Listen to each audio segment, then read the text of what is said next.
करते हैं with in a minute. लोग जो है हमारे साथ ज्वाइन करेंगे थोड़ी देर में। राइट, तो आज हमने इनवाइट किया हुआ है ब्रदर जेम्स को। He is the executive director of John Maxwell team, right.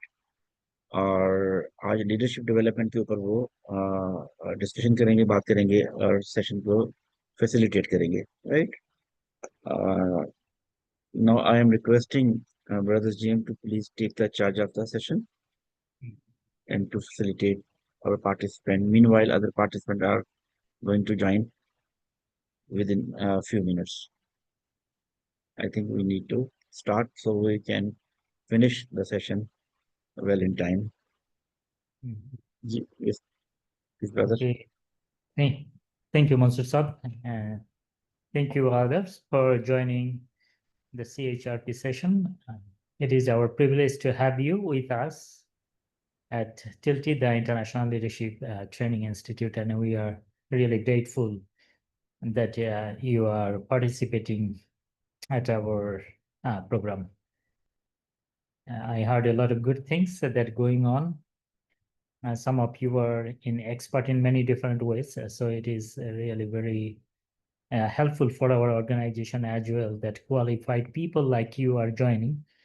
And you are not only learning, but you are actually contributing a lot as well. So thank you very much for helping others to learn a different perspective. So today's session, we're gonna do both in English and Urdu, both ways. And I believe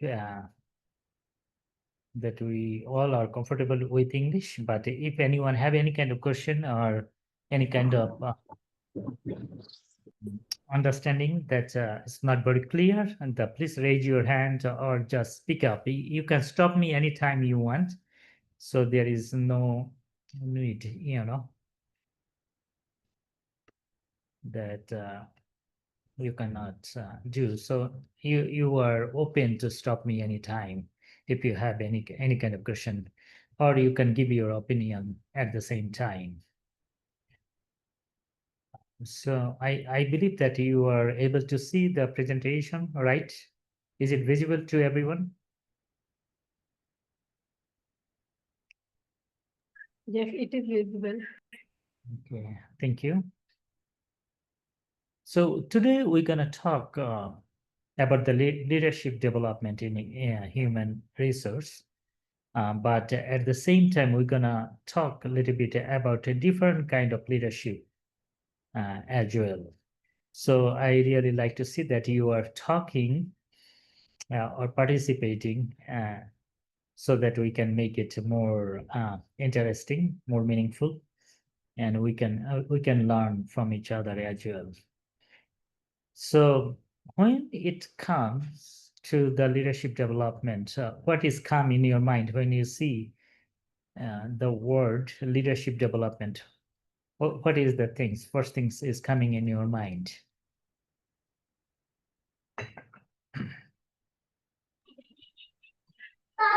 There are some fathers and and they are the fathers are following one person, and the person is a role model. Yeah. And what do you think about leadership? What is the meaning of leadership? A role model is one of them, and any other things that when you talk about the leadership, what is leadership? Who can lead the team or Okay. any objective or any aspect or any perspective or any purpose. Then Who is someone very, can, very responsible, who is very, very responsible. Yes. Anyone else? This also Yes, actually, leadership is about to, guide and influence the individuals or groups. Yes, that's very true. Over the years, the leadership has changed many different ways. The first things, sister, you mentioned about the role model, right? And nowadays, the children, they do not say that, hey, I want to be like our president, I want to be like, Nelson Mandela or Mother Teresa. Nowadays, children, they do not say. They say, I want to be like my father or my aunt. I want to be like them. Or your children, I want to be like my father. Over the years, the role model has changed, that you were a role model for many different people. There is oh, I love my uncle, I want to be like him. People are expecting him, he is leading, he is influencing other people, I want to be. So intentionally or unintentionally, you became a leader for your family, friends, your relatives, some of your colleagues, your classmates. So now over the year it changed, and we're going to go a little bit deeper into it. But know one thing, that some people nearby, the people, they observe you, and you are their role model. Is oh, my aunt, I want to be like her. So over the course of the time, it's not the people who are living very far, but the people who are nearby. They are influenced by you. So that these things you need to remember, that people are following you, they want to be like you. So leadership development, the way that you mentioned, uh, that we need to influence other people, to lead other people, not your influence. But at the same time, leadership is that every single one of us, that we have a potential. And the potential, this word, one of the most powerful word in the world. That you have something hidden inside of you, you are able to do something big, and inside of you, you have some dream that you want to achieve, you want to do it for other people, you want to do it for your family, friends, or you want to start a big business, you want to go to the moon. Something inside of you, there is a hidden things, and you want to contribute to the society, you want to contribute to the nations. So a leader's job is the finding the potential, who has what kind of potential, and bring it up and let them do it. That let them do the things that they desire to do it. That if you can help the people to fulfill their heart desire, then you are a leader. So a leader is not about how much you do for yourself. A leader is the one how much he or she can do for other people. How many people you were able to uplift? How many people that because of you they have a position, because of you there is a program, because of you there is a big institute going on or the business going on. So that is leadership, is the because of you there are so many other things that people are able to do. They found their own um, talents, gifts, creativity. They got their time. They are available now to do the things. So when we're talking about the leadership development, we are talking about the how many people that we were able to lift them up. They started some business, some people, you send them, say you finance them, now they are in a higher education doing something great. Some people, they went to abroad to making some good money doing business. So that is the thing. So the leadership is not about how much I was able to do for myself. I built my own kingdom, big things, a big business. But if I am not raising up the people, and the other people, they are not able to do the things that they are called to do. God created all of us and given us different kind of talents and gifts. Every single one of us, at least one thing we can do, and do it well. So that is the inside of you. There are something powerful, and a leader's job is bring it up, and then take that things to the highest level. You have a potential right now is a little bit, but it's like a mustard seed, small a, But a leader's job is find it and help them to grow bigger and make them, one day it is going to produce the fruits as well. So leadership development is not only very small things, it is a big things. And you find the people who has a talent and gifts, creativity, and you take it to the highest level and let them do it.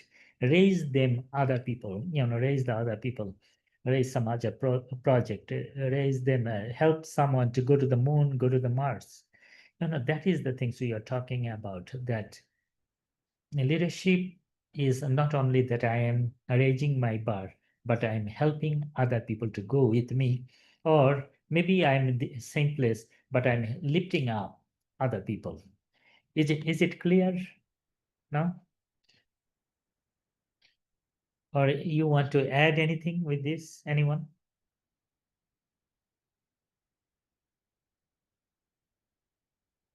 Okay, so leadership development in human resource, that is the things we definition of leadership development in HR and the importance of leadership development in HR.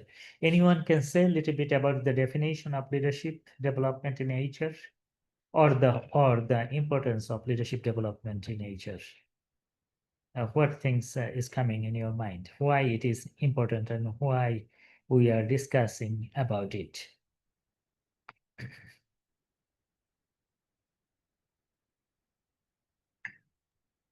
Yes, leadership is very important in human resource because human resource is the main department in a company who is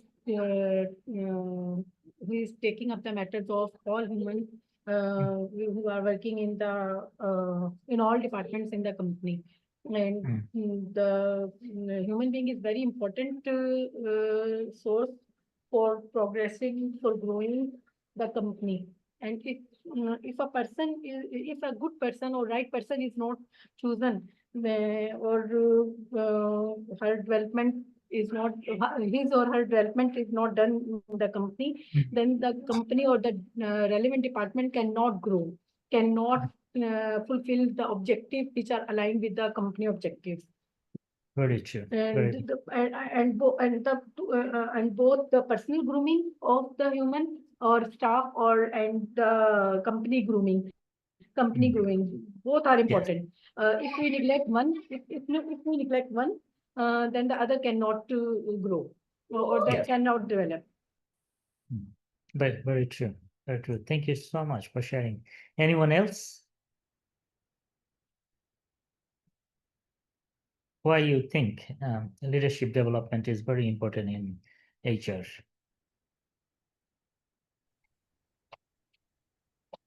Uh, Basically, it helps in the success and sustainability of a company by recruiting the right people at the right time, retaining the right people, and by giving them training and by improving their productivity by continuous monitoring and evaluation. Mhm. Yeah, so it is a very important job, right? That HR person has a lot of influence. Uh, I do not know a lot about in Pakistan how it is going on in a HR department, but in other country, the HR department is a part of the leadership team as well. When the major decision is making, that they are part of it and they know what things we need to do, what things is coming, how we need to be prepared ourselves, that pandemic coming, how we gonna use our resources, how we gonna use our employee or the team members. So they're very, very active. Here in Pakistan, some of the cases, maybe the manager or the leader or the CEO, they take the major decision. HR does, little things. But in other countries, even the Fortune 500 companies, the HR department is very involved in decision making as well. So when you make the decision, then you prepare the leader. So HR department, you need to know the who is person is ready to take it over. So because of that, it is very important job that you need to find out always how we can do the things a little better.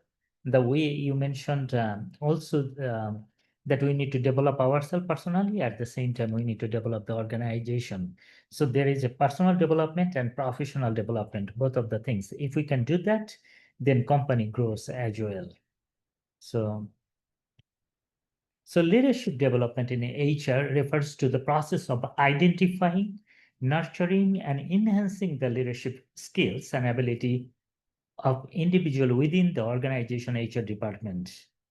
Effective leadership in HR is essential to drive the organization people-related strategies, foster a positive work culture, and support the overall business goals. So first things, the effective leadership in HR is essential to drive the organization's people-related strategies. Is not the machinery-related strategies. It is the HR department is related and responsible for the organization people-related strategies. So one is strategy, foster a positive work culture. That is also the creating the good environment and the happy environment so that the people love to come to work. They say, oh, I'm at home, I don't like to today. I wish I was in the office. So that kind of creates the HR department, they create the work environment, the relational things that people feel comfortable. People love coming over there. So, oh, I have people value me. That when I talk something or anything, people are listening to me. People valuing it. They are taking my opinion seriously as well. So work culture, the people want to be valued. At the same time, people like to see that your opinion, it does matter. So that is the environment HR department create, and also the HR department want to make sure the business goals, so the overall business goals, that every company want to make some money. HR department take care about the business, but also taking care of the people, the team members. That if a business is making some money, that team member is getting something as well. So overall, these things that HR department, they are dealing with the people, strategies, they make the strategy, create the environment at the same time. The overall business, not only the organization, but the people, they take care of it as well. So many times that a human resource person, they wear, different kind of hats. They are unofficial lawyer for the team members. They support the team, listen to the other people, and they are psychologists. There's someone is grieving, going through the emotional lot of things. They are event planner, they are teacher, they are detective, they are peacemaker, they are career planner. Always say, oh, I wish you can go this road, that road. This is suitable for you. You are so good at this kind of thing. So your word actually help another person, inspire another person to take a job seriously as well. So you are an unofficial lawyer, a psychologist, event planner, teacher, detective, peacemaker, and career planner. You wear many kind of hats, not only one hat. So it's a very serious job that because of you, someone can go very high. At the same time, because of you, some people, their emotion can go very down. Sometimes you need to say, oh, sorry, I need to fire you because you've done this kind of things. You can take someone jobs, but you can also promote someone. So you have a very, very important job, significant for other people, their career as well.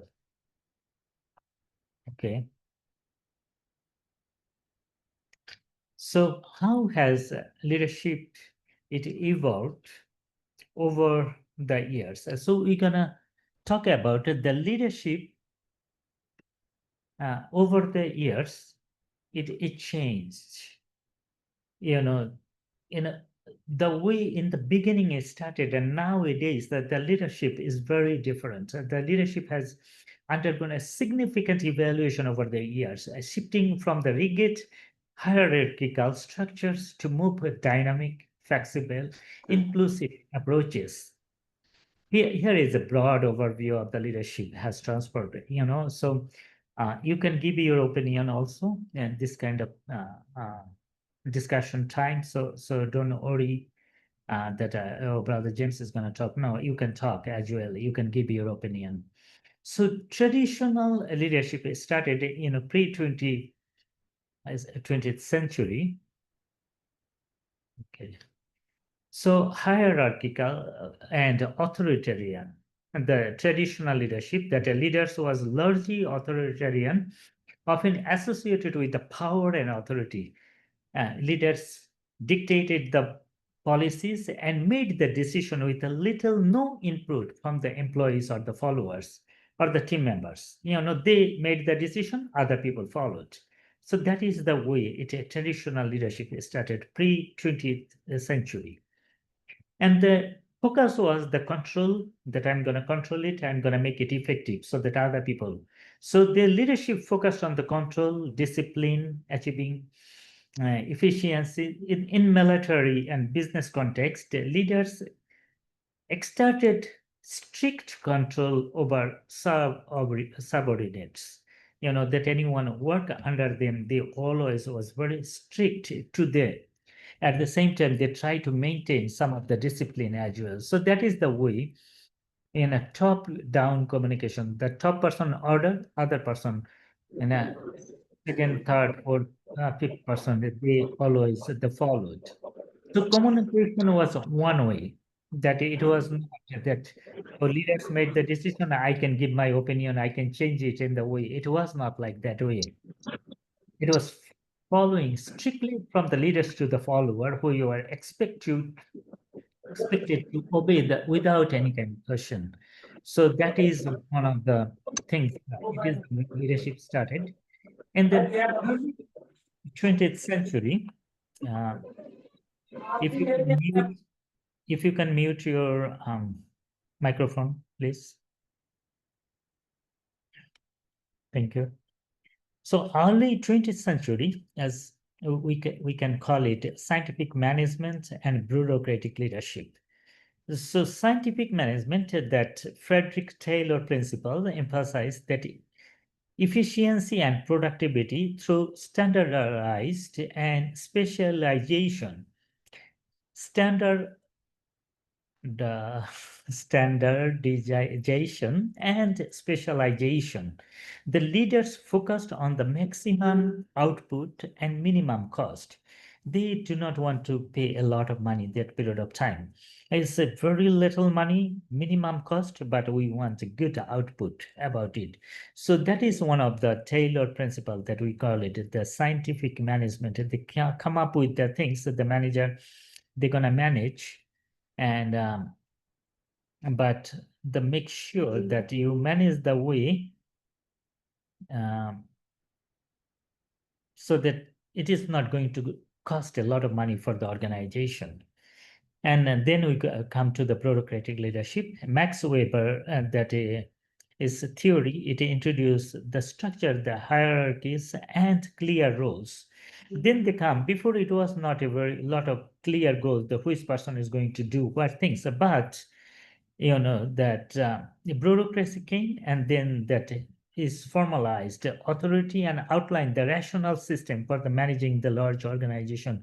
They hired the general manager, then the manager. Sometimes that after the president, they put the vice president as well, then the CEO, then the general manager. There is a other department is started from the top to bottom, but everyone's role was defined. They said this person is going to do this kind of things.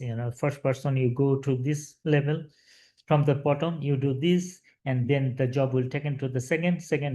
When you do your job, it's going to go to the third person, and then last, that final decision will be taken by the owner or the CEOs. So that is the way role was divided.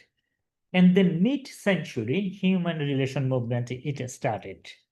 So the first century, we can see that we did not see a lot of involvement with the human resource department or human relationship movement. We did not see that. But then the mid-century, that they started focusing on the people. Before mid-century, they focuses on the product. Only the product, how much sell, how much things, quality things we can produce. They never focused on people. And the mid-century, that when the human resource department studies, then they started focusing on the people, not only the product, but the people. So such as the Hawthorne experiment showed that the importance of the human relations in productivity. Leaders started recognizing the need to consider workers' moral and well-being. That if we can make the people happy, they automatically make the better product. So they started thinking about the human being, thinking about how we can make them a little bit more happy, how we can make them a little bit more relational, how we can do a little bit more for them, for the workers. Before it was only do the things only for the product, but now the mid-century they started, okay, let's think about the people. And then they started motivation and engagement. That is, some of the decision making we can involve and the team members as well, our staff member, our lay people. So Macro is shifted leadership focus toward the motivating the employee by understanding their needs and aspiration. So this period of time, they started mid-century, they started, okay, tell us a little bit about what you need, what you do you, yeah, oh, you were working a long time and then you need to go back to your home, long walk, 2 hours, 1 hour, you need to walk. How can we help you? Do you need a bicycle? Do you need a motorcycle? Or do you need a car? Or what kind of people started talking about it? So the shift started coming that how we can motivate, what is their need, how we can fulfill their need. We started understanding the people, their need, so that they would be able to produce little bit better things as well. So, and then democratic leadership, it started, the participative leadership emerged, allowing the more input from the employees, increasing their employees' engagement, and fostering a collaborative environment. So this period of time, mid-20th century, that not only the owner, not only CEO, not only the general manager are making the decision, they are including other leaders, allowing the employees to talk about it and tell us what if we do this, what will happen? What is your personal opinion? What do you think about it? That increasing the engagement and then fostering the relationship, fostering the collaboration, and creating an environment so that the employee started taking the ownership of the decision they have made. So this is different kind of things that we come to know from the 20th century. And then came to the late 20th century, transformational and situational leadership. So this period of time that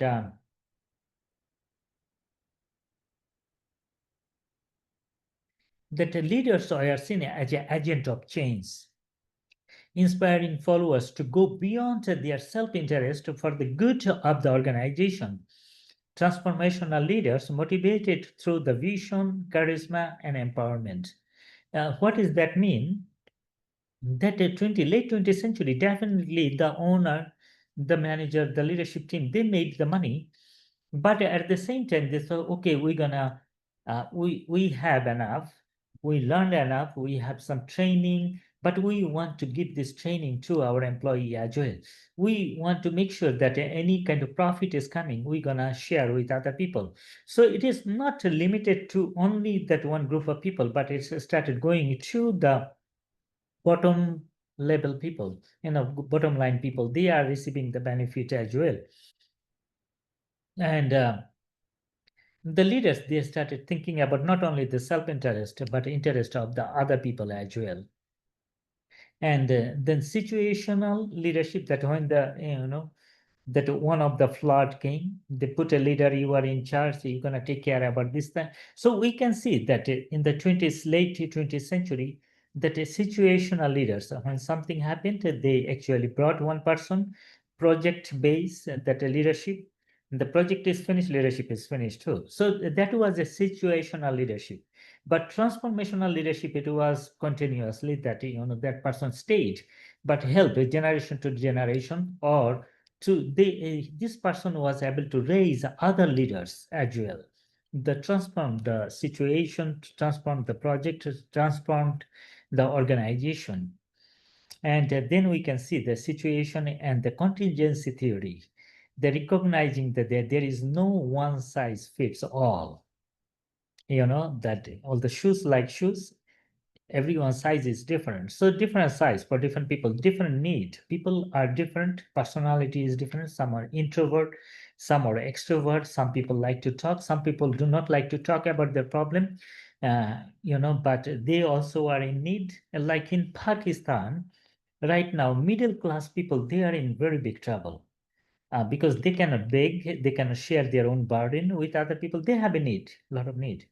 And a few months ago, one of the organization leader, he came to me and told me that, brother, um, uh, people know me that I'm running an organization, but truth is that I was not able to pay for my son his school fee.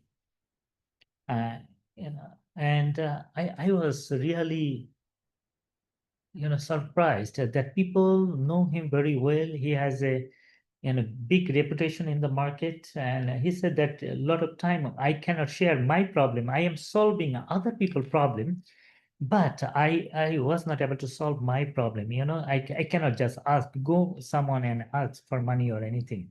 So when he shared with me these things, so I was thinking about it, that there is a lot of people in this society, they have the same problem. They are educated, and but they cannot go and ask money or from someone or organization.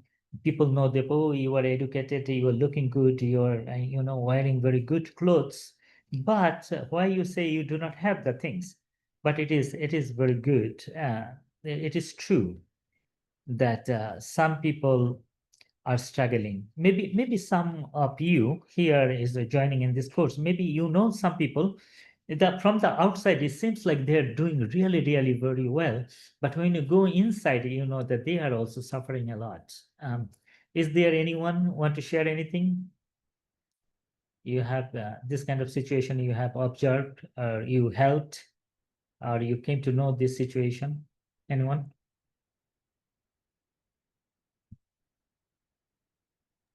Yes, of course, you are saying true.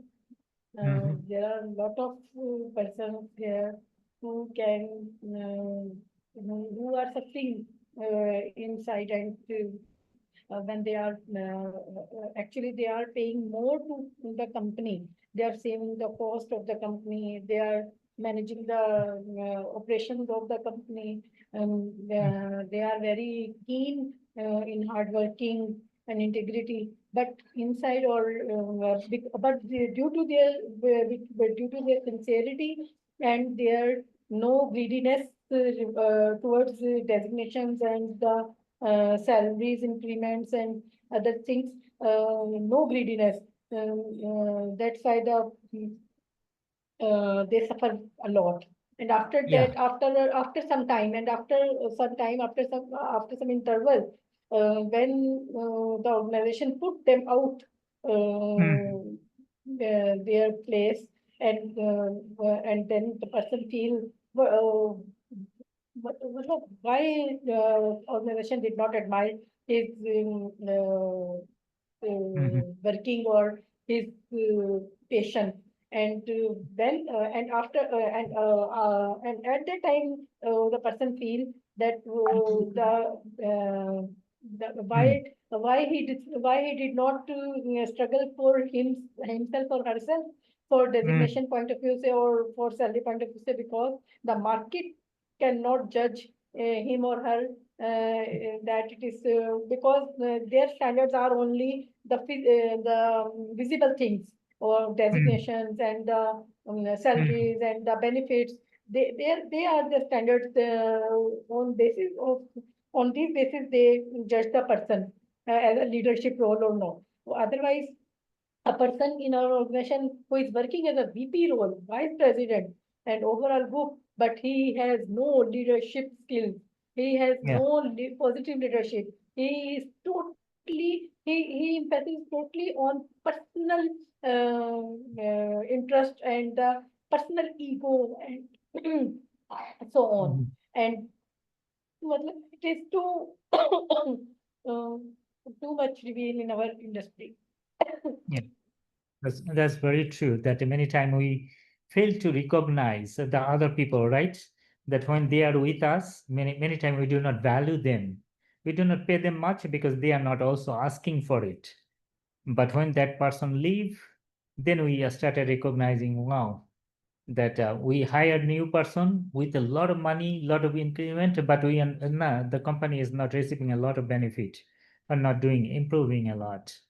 So we have some people, they are not always about the money. Maybe some people, they like the environment. And because of that, they are staying over there. They are not receiving a lot of money, but good environment. But many times organization also, business also fail to recognize the good people. That because someone is not asking for the raise, it does not mean that that person do not need the money or other help, other training as well. So we need to be very, very careful. But the things I was trying to say, that in our current observation, there is a lot of middle class people. They have a lot of need, but they cannot go anywhere. They cannot beg. They cannot ask for the help. So we need to understand, the HR department need to understand this kind of things. So some people is not going to say about their need, but we need to know, we need to help this kind of people as well. And then we late 20th century also emphasis on emotional intelligence. In that area, the leaders began to prioritize empathy, self-awareness, and emotional regulation to foster the relationship and understanding within their teams. So this period of time, late 20th century, so there are some company, they started some of the program and the intelligence. So you are working over there, we're going to put your children to our school or our college or our university or child care section that we started, right? That how we can make it a little bit smooth for you, for your organization, for your family, that your husband is working, wife is working, how we can take care about the children.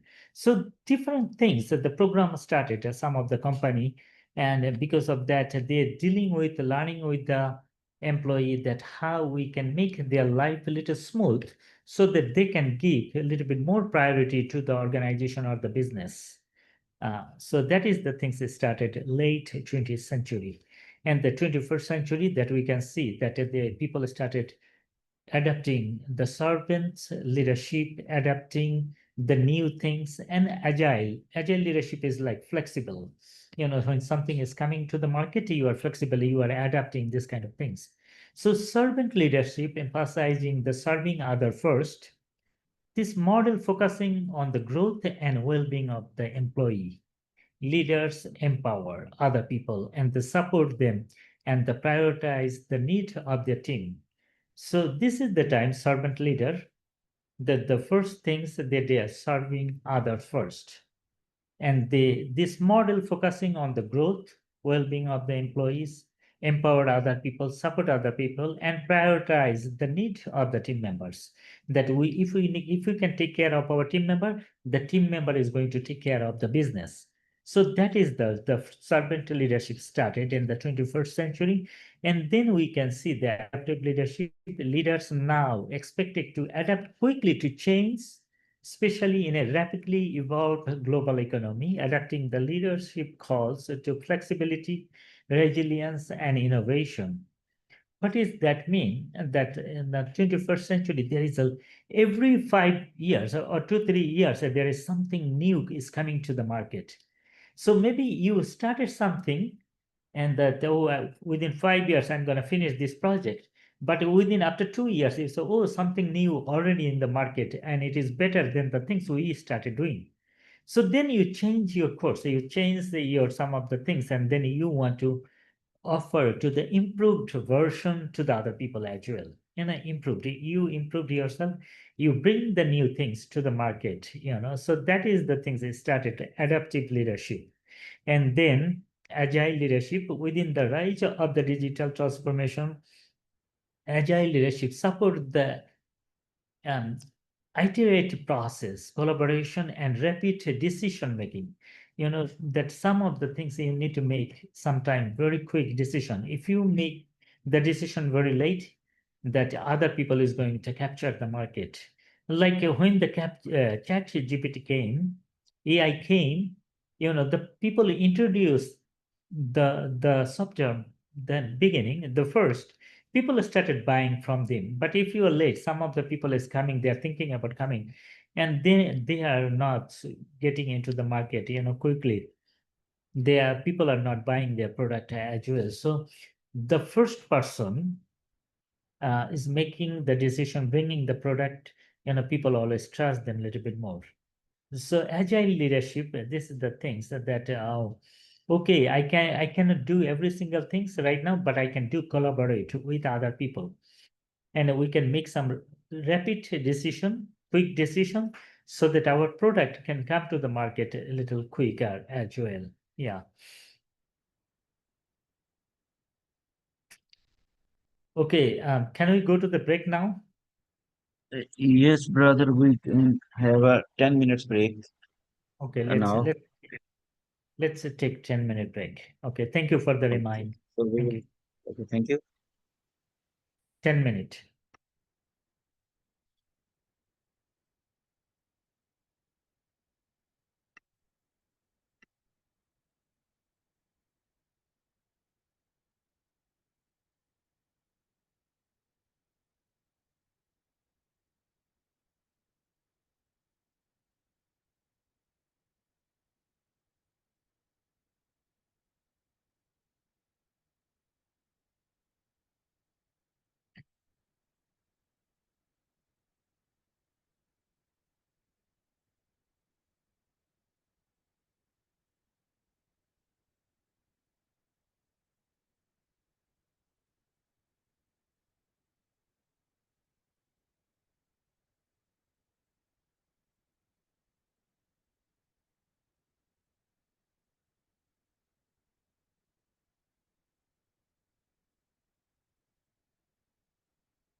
Mansur sir, I think different places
I think whether we need to resume the session Okay, at 7:30. Okay, think. Sure. okay. We are really sorry that some of you are gonna have a different time for the prayer. But please feel free to take your time, for the prayers. But we're gonna take another break around 8:20 to 8:30. 10-minute break we're gonna take on that period of time. So we're gonna start again that we're talking about the leadership evaluation over the years.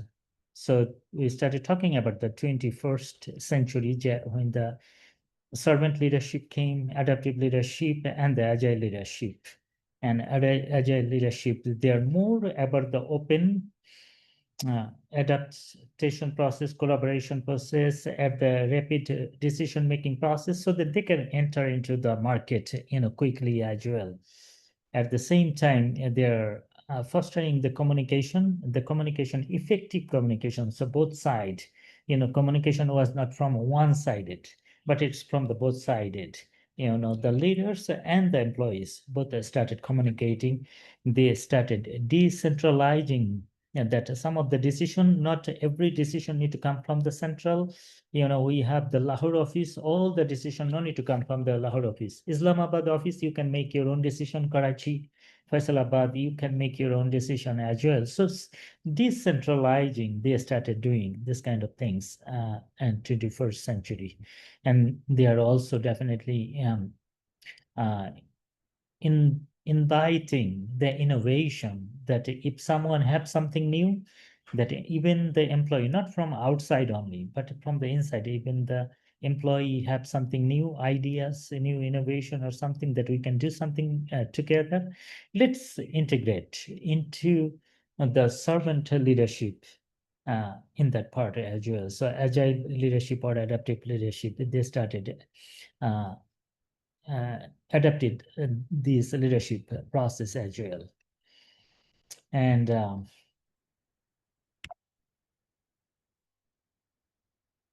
then come to the modern leadership, inclusive, digital, and purpose driven. And so this is now the leadership is changing. Slow modern leadership is inclusive and diverse leadership. Organization now value the diversity and inclusivity, and a DEI, they started bringing with that kind of things, with leaders championing the varied perspective, backgrounds, and the voices. Inclusion is seen as essential to innovation and global. So before that, that only the one group of people, maybe all white men, was making the decision. Then they said, no, bring some Pakistani, bring some Indian, bring some people from South America, bring some people from Africa, and put them in a leadership position, diverse opinion. And so the diverse perspective, background, the experiences, and the different voices, how people are thinking. So they started including and all these things, and during the innovation and the global success period. So that is the modern leadership period started, and then it came the digital leadership. As technology became the integral, leaders are now expected to be the tech savvy and digitally competent, using data-driven decision and digital tools to optimize the operation. What happened this period of time, digital leadership, that a lot of people, they are in California, and you were working from Islamabad. So you were working under their leadership, but it is a digital leadership.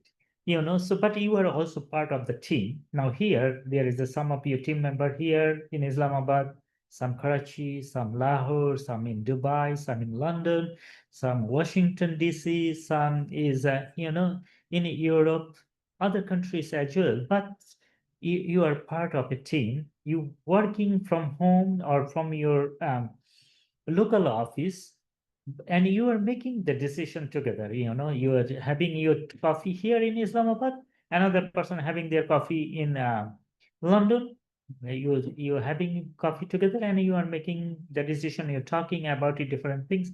So that is the thing, digital leadership is started. And then we can see that another things modern leadership it has started is the purpose-driven leadership. That anything we are doing behind the scene, we need to have a purpose. So modern leaders are increasing the value-driven with an emphasis on social impact, sustainability, and purpose beyond the profit. That it is not only that we're going to make the money, but we want to make sure that people are receiving the benefit. And it is sustainable. It is going long term that we want to make a laptop. It's not gonna after 6 months you need to change the keyboard is not working. It's not like that. We want to make sure that it is sustainable. People are less complaining about the product, a little bit more comfortable, making an impact, saving other people time, and socially people are engaged with each other.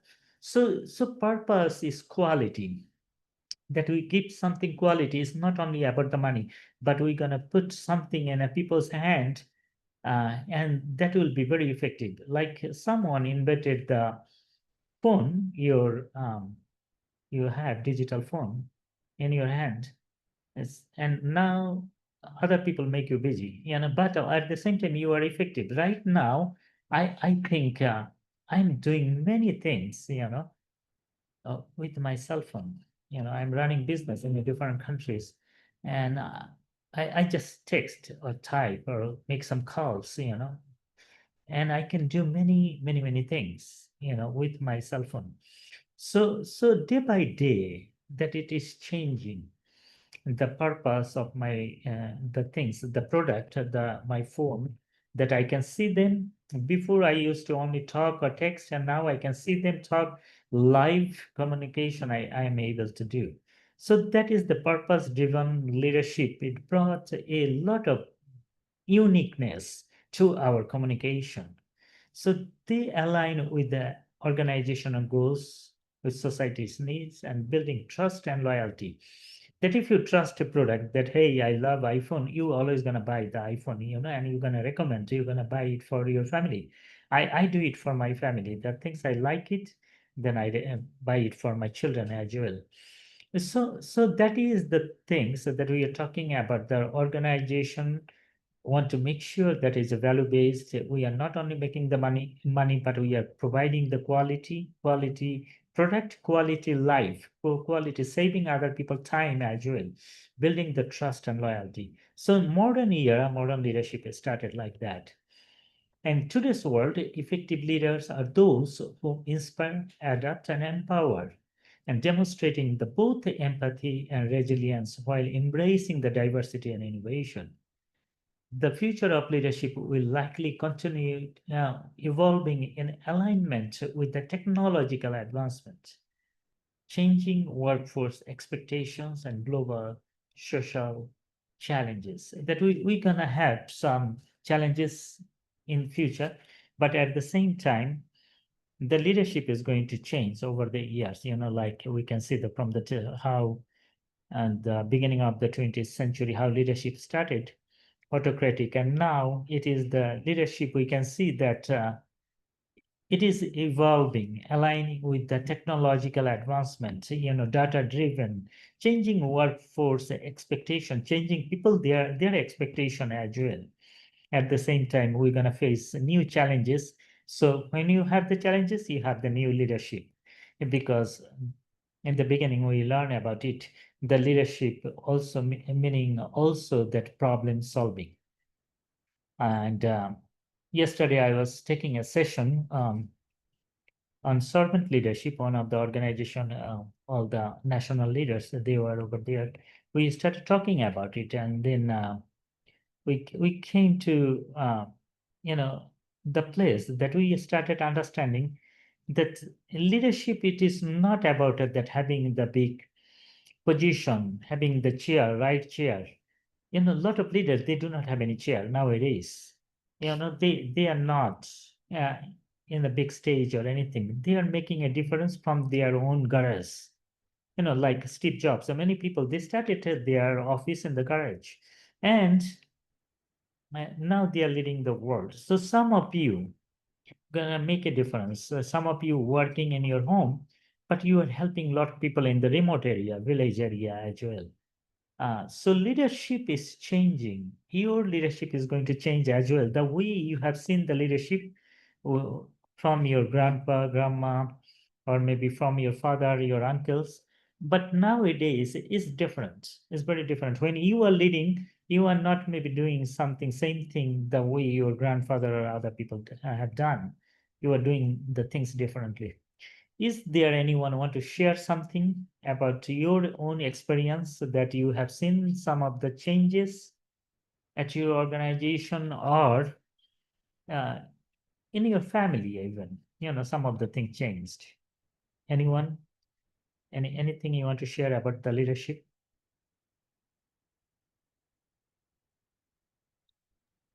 In Pakistan, especially industry sector, I didn't see the change of leadership. The change of leadership, the characters are changed, matlab the personalities are changed, but Mhm. the norms are the same. They have same. I already explained. They have ego. They have matlab personal interest, and they have there are. I think so. There are the war of words. Who has so much vocabulary and good words and good technology, the management consider him as a leader. Okay, he is a good Mhm. leader, but only the wording is playing. And when we see the action by action or by role, what is he doing? He is just a puppet. HR, please don't mind anyone. In industry, the HR department or the HR leader actually the working as a puppet because they have so many fears. They can't discuss the actual Mhm. situation or actual facts with the directors because they know that they lose the job, and because they have paid, they have highly paid, and they have fear that if we quit this organization and then immediately we cannot achieve the other designation, or we cannot achieve the other job. So they have a strong planning regarding makeup, like beauty parlor do a good makeup, Mhm. the beautiful bride or Mhm. groom. In currently scenario which I have seen in market and in the industry sector, especially manufacturing sector, that the leadership is only a makeup, and who prepare his bride or groom is in beautiful way. He is achieving all these things, but practically there is no leadership. There is no positive leadership. Leadership exists, but only negative leadership exists. Mhm. And I believe some of you going to change that norm, and you're gonna bring, the more it's a comfortable environment for the employee, and that is our expectation. And I used to work in New York City under some of the leaders, and I did not like some of the things, and at that time I was a student. I was paying for my own expenses, my apartment, then tuition fee. Almost per month I need to pay almost $6,000 that period of time. My family was not able to pay for me, so I need to work. But the way sometimes they did not pay me in time, I was not able to pay for my apartment in time as well. So some of the things I learned that the day I'm gonna start my own company, I will make sure that the employee, that my worker, they get payment in the same month they work, not the next month or not the first. So some of the things I did not like, the way they treated, with the employee treated me. And that day I decided, okay, this kind of things, it's hurt me. So when I start my own company, I will make sure that I don't do this kind of things. So many times God brings some of the people in our life to teach us something, and also so that we don't do it. But it's true, very true, the way sister you shared about it, that we are very afraid to keep our job. Because of that, many times we do not share the truth. about the organization, what is really going on, how the employee is hurt by not getting the right payment, or the not right training they do not have, or maybe they are not very clear about their job title, what is their responsibility. As well, many times we give them the responsibility, but we do not give the resources uh, as well. So that is is a big problem for HR. But as an HR person, you know in your heart that you are for the employee, but you are also for the company. So you are a middleman. The employee do not have any place to go except you, the HR person.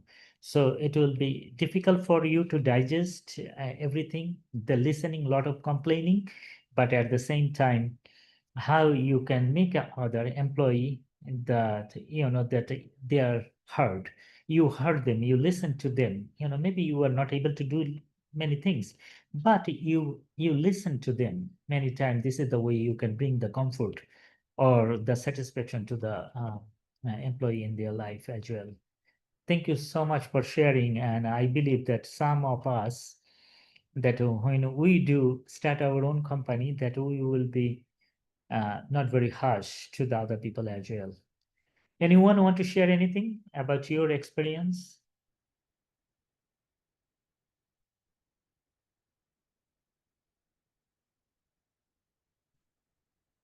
I want to share one thing more, that due to this negative leadership and lack of unity between departments and HR, we are losing so many talent persons. We call that we are talent acquisition department, but actually we are talent killer department. Matlab in HR, the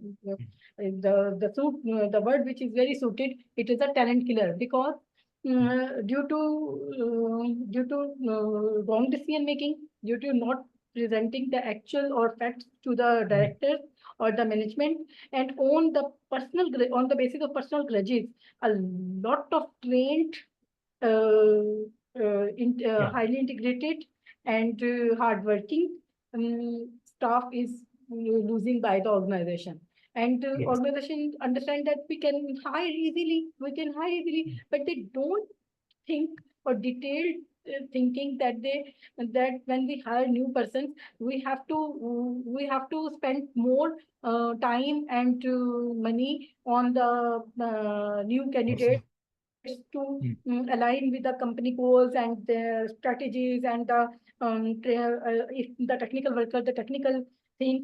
But when and nobody knows that it will be prepared for the company or not. If after some period, maybe he is prepared, but he or she does not like to work in that organization, and the circle of the recruitment and exiting is going on, and we are losing the persons. So if we thoroughly see and deeply see as a leader, before terminating or at the time of resigning of the person, that what and regretfully saying that only small things are required just to retain the trained person or the hardworking staff or the good or positive approach persons. But we require just little thing, but we ignore it. Our ego is so on Yeah. supreme level that we say that no, we did not require, and these are the basic speech and the main reason is that due to negative culture is the leg pulling and on spy and let down to others, and the main leader or the departmental head is have no command on the work and just act upon on the spy of the staff and some persons who is doing the dirty politics. So these are the negative, and I am very afraid that and I have also seen so many textile mills which have shut down due to these dirty politics or due to wrong decision making on non-factual basis. So Yeah. other organizations are also going on this track. And the second one thing is the bureaucratic style, which you have discussed before in the presentation. Now the culture should be change, that we have to convert ourselves from bureaucratical to inclusive and purpose driven leadership. We are going back to on bureaucratic style, and we are adding the high top management positions. Maybe MNH HOD or HR is appointed, and he created some positions of head of Fana, head of Fana, head of Fana, head of Fana, and 4 to 5% his team come and join the company, and the other old people are so disturbed that they quit the organization. And after 2 and 3 years, or after 1 year, or after 2 years, the team with HOD, HR went back to the other outside the company, or for other or switching, or for other position. So this drama or this mafia is going play everywhere. Please don't mind anyone if No, somebody you are speaking on behalf of many people. I do understand that part, but it's true. But it's very sad that many people, they are leaving the country, right? I know many Pakistani, when they stayed here in Pakistan, they were not able to do many things. But when I see them in New York, near my home, I'm from Dallas area. Um, Near our home, there is a very good doctors. Most of the doctors, they are from Pakistan. But they share with me, the brother James said that when we are in our country, was not able to do, was not able to thrive. But now they are thriving after left. They say, oh, the way they treated us, it was really horrible things. And it's true that the way you shared, many people, they have a very rough experience. And this rough experience, they did not get bitter, but they became better. They did not take hold of these things. The negative things happen to us. Oh no, we're gonna. But they became a better person. They are serving many other people. So that is our responsibility. How we can, from these negative experiences, how we become a better person. How we not gonna push other people down, but how many people I can lift them up. I can see that, oh, when they are doing good, their family is doing good in their other country, they have many, many cars and other things, that it should bring joy to our heart, not jealousy. And that things is real. The many time HR person also feel threatened that if other person is, new person is coming, that talented person is coming, maybe I will lose my job. So that is the another person. Because of that, many times we put them down. We do not give them the environment to thrive.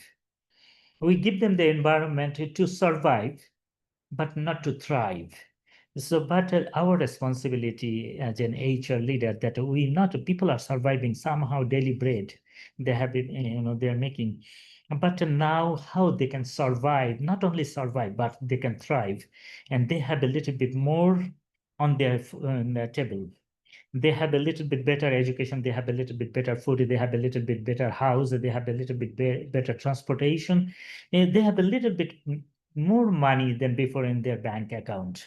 So that is the way we need to think, that if we think about other people, directly or indirectly, God will always bless us, and it is proven that when we think about other people, God always think about us, and Allah bless us as well. So we gonna do this kind of, we're gonna bring that kind of leadership we're gonna bring, so that we're gonna think the better about other people, how we can make this society little better, how we can bring the little bit joy to the other family. So that will be our intention. If I have a good intention, and then we can see the transformation happen to the society. So that I'm glad that you shared about things, and it is true. And many of us that we're not going to do that kind of things what other people is doing against us. So that is the lesson we're going to learn. So evolution, we talk about it. Just to watch this one, then we're going to talk a little bit about it.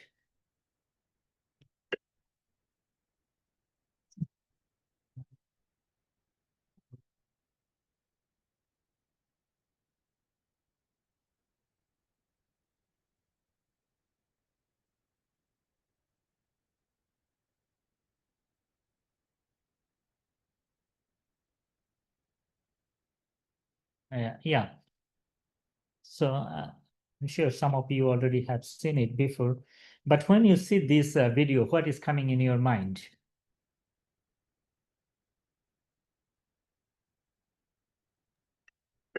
Innovation with the passage of time and the technology advancement.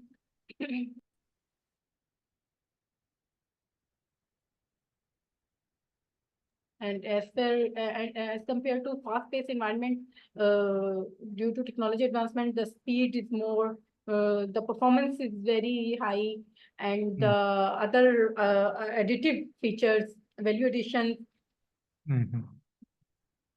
So we can see the over the fuel years efficiency, improvement happened, right? The over the years, the first day and the last day, we can see that a lot of, and that is the things we need to bring the new things. We need to add it. The way we start, we cannot be same after 100 years, after 5 years or 10 years. We need to bring the evaluation to our workplace as well.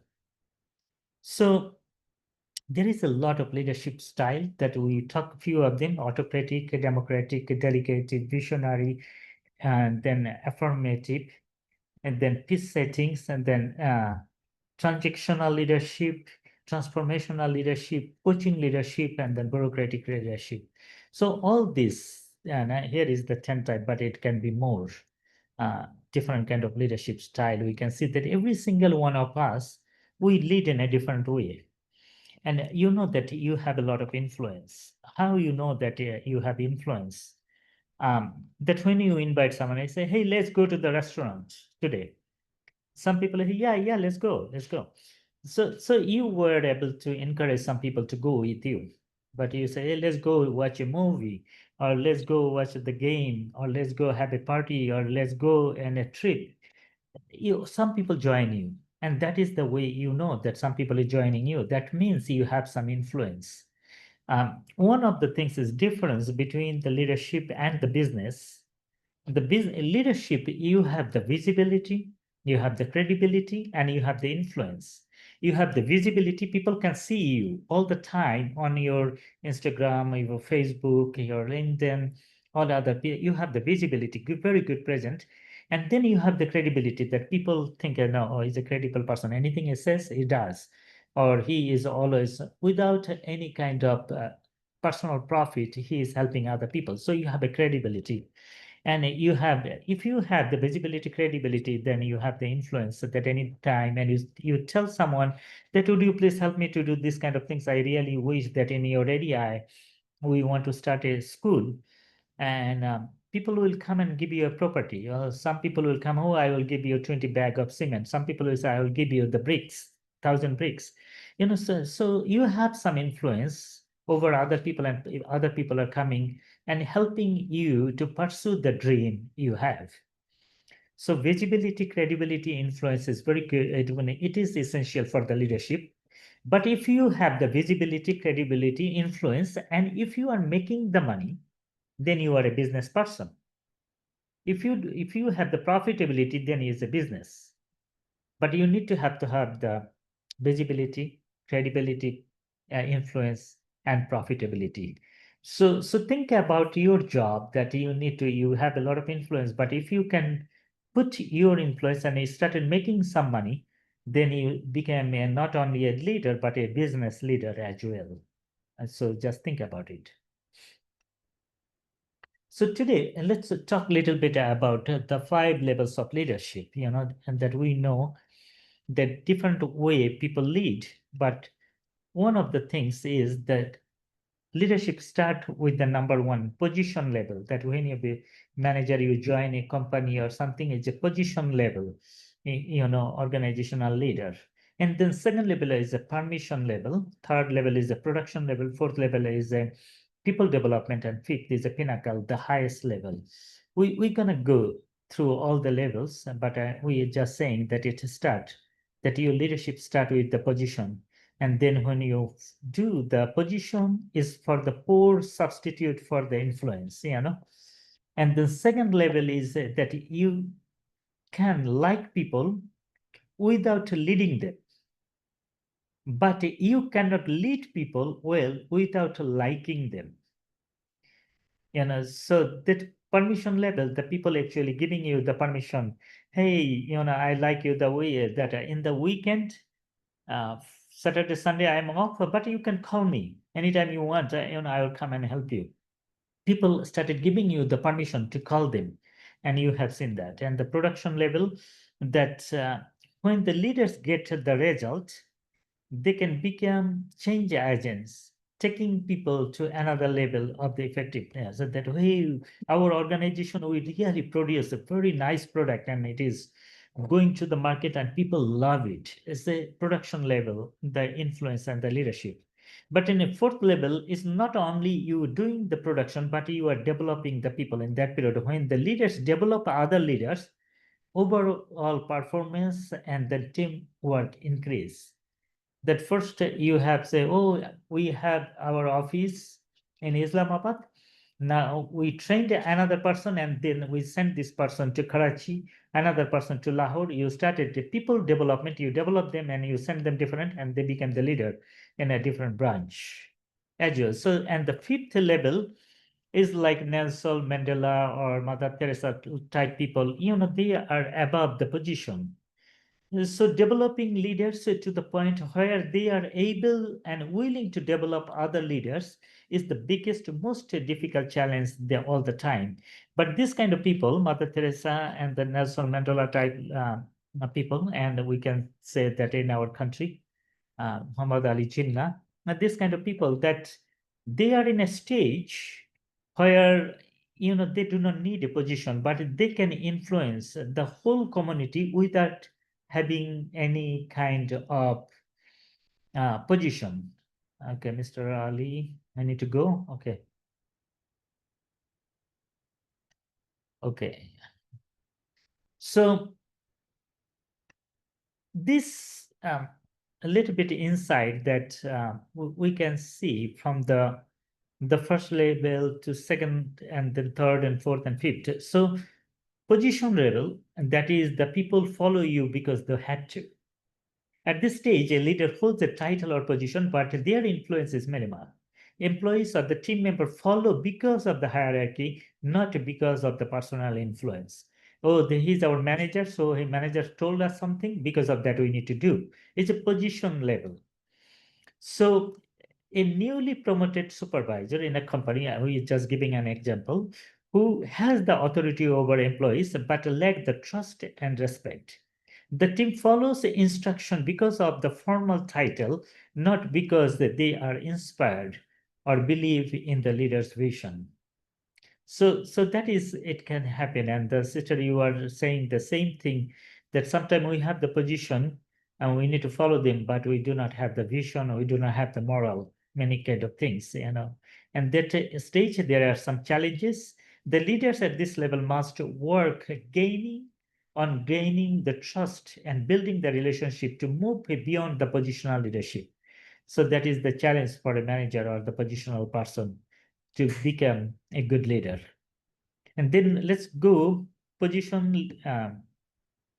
There is a trap, position level. Trap is thinking that a title is the most important, but the reality is leadership is about action, not about the position. So when we get the position, we say we want to hold this position. Everyone want to keep the position. They do not allow other people to raise up, because if they raise up other people, they are losing their own position. So there is a trap in their mind. They think that my title is very important, but actual reality is leadership is not about the action. It's not about the position. And then there is a trap that relying on the position and devaluing the other people. That is that if we can keep our position, devalue other people, treat them very badly, that is the way I want to show my power. So that is a trap. But the reality is the leadership is about working with people or working for the people as well. And then another trap is that using the politics to get what you want. And sister, you maintain this kind of things mentioned, that yeah, we we bring so much politics into the workplace, and we think that if we can bring the politics uh, so that I can get what I want, and I can give a little bit my boss, always say good things about it and not the real things, that is the way I can keep my position. It is giving me something, but the reality is politics lower productivity and our moral. And people inside, they know that what they are doing, it is wrong. So that kind of trap we have. And permission level, it is a relational level. People follow you because they want to. At this level, leaders build strong relationship and earn trust. Team members follow because they feel valued and respected. That when you come to the second level, that the people follow you because they want to. And they say, wow, you are a good man. I want to follow you. And also at the same time, he said, this man, he valued me, he respected me, he listened to me, so I'm going to follow him. So there is an example, a school teacher or the principal who takes the time to listen to the teacher's concern, encourage them, and support their personal growth. Teachers respect the leader, not just the title, and willing to follow his or her guidance. So that is an important thing. The principal listen to the teachers and their concern and encourage them, support them, for their personal growth or their professional growth as well. So in that stage, second stage, you're going to face some of the challenges. Challenges is the leaders must develop interpersonal skills. That is the time you need to, every person and every individual is different, and you need to develop the skills so that you can have a good relationship with everyone. You have the empathy. At the same time, you are a very good listener, and so that if you listen to them, you can move to the next level as well. So there will be some challenges. You need to develop some interpersonal skills. You need to develop the empathy and the active listening to move to the next level. So this is the second level, positional level. Number 2 is a permission level, the leadership. And then in that permission level, there is a trap. We can, let's go to the permission level upside. For the permission level, it makes work more enjoyable. The focus changes from me to us. It's not always me, I. It's not like that, but us. We made the decision, we did the work. The credit is taken, but it's on behalf of the team. The leader personally do not take the credit and say, well, my team actually was done very good job. So because of that, we were able to do it. It increases the energy level and makes the tone and interaction more positive. It opens up the channels of communication, relationship become side by side, not top to bottom in that area, but side by side. And the two-way communication, I hear you, I see you, I feel you, and what you say, that I do understand that part. And you value who they are, not only for the things, but as an individual. And you focus on the value of each person, and it nurtures the trust. But there is a trap in the second level, permission level, that become a people pleaser, because you want to be in the position so many times. You say, oh, you good, everyone good. But many times you do not tell the truth, that if they are lacking something, they need to improve some of the areas. That many times you do not tell the truth, and because of that, you become a people pleaser. And reality, you need to be both rational and productive. Relational and productive, that you need to keep the relationship, but at the same time you need to make sure the people are bringing the profitability on the organization as well. There is a trap in the second level, frustrating achievers. And then reality is that you need to be both relational and productive. Relational and productive. Relational and productive. That is very, very important. Taking others take advantage of you. Sometimes that when you are people pleaser, a lot of people will come and take advantage from you. But the reality is, don't let others mistakes kindness for the weakness. That you are kind to them, you are very uh, open to listen to their problem. It does not mean that they're gonna take the advantage of you. You are straightforward and telling them that, hey, I showed you the kindness, but this is your job, you need to do it, so they don't see you as a weak person, but they see you as a moral person. Trap, there is a hiding your weaknesses. Many times when you're people pleaser, you permission level that you hide your weaknesses, but the reality is to develop a relationship you must be authentic. This guy, normal guy, do not have a lot of money or anything, but if you know that this guy always tell the truth, he's authentic, he is saying the things he have seen, he's not making up, exaggerating anything, and then you started honoring that person a little bit more. But if you started making up, if you are not authentic, the people maybe in front of you will respect you, but as soon as you leave the place, people are not gonna respect you as well. And trap another is giving up because you are unlikable. Many times you want to give up, very quickly. But the reality is you can choose to like and care about the people and share your more likable qualities. That you do not be liked only one area, but other areas people can like you. You can show other areas of your life as well. And then trap, it can be the refusing to deal with the whole person. There's many times in a little problem come, you deal with these kind of things, but you don't want to deal with the person. But the reality is conflict and messiness is a part of the process of working with the people. Every conflict is going to come, messiness will come, but in every single one of us, we need to go through the process. And process is the things helping us to be a little bit more mature, helping us a little bit more confident. So this is the reality that we need to tell other people, that although they're giving us the permission to like them, but we need to say that, hey, this is the area you need to improve.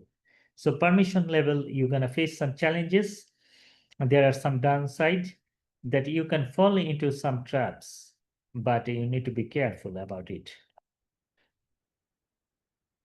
Anyone want to add anything?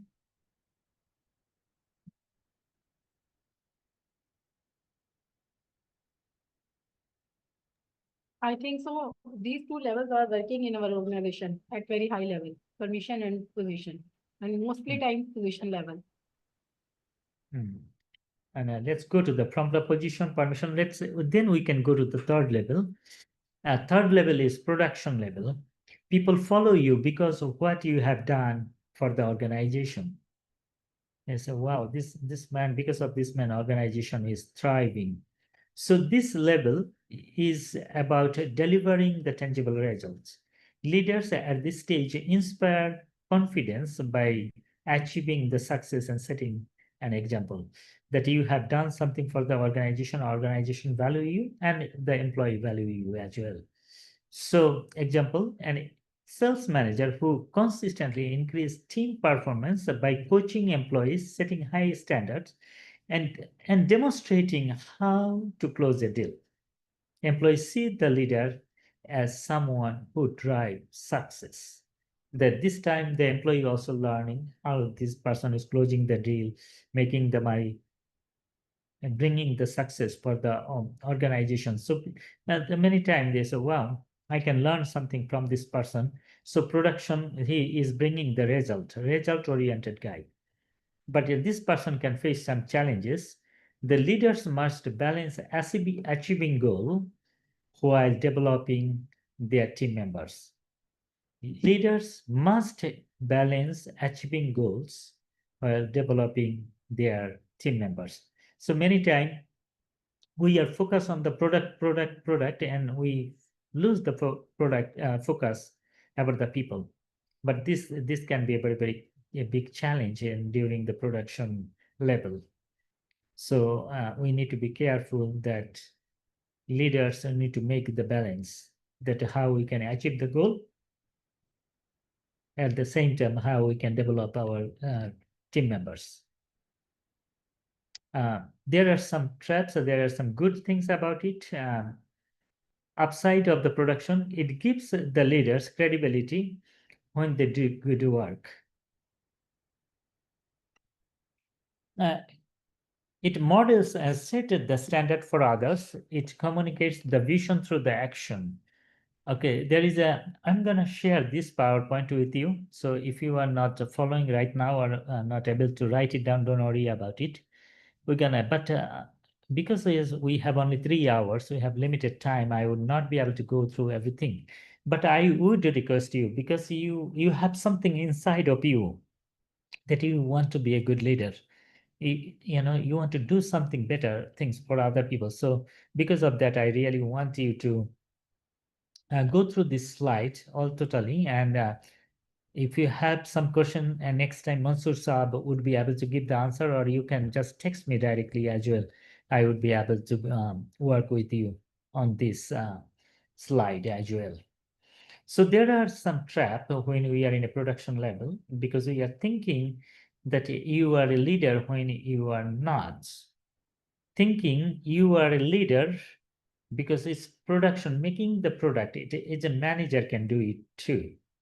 But inside of you that I made it, I did this product, and because of that I'm a leader. But the reality is, good leaders possess the desire to take the entire team to the highest level.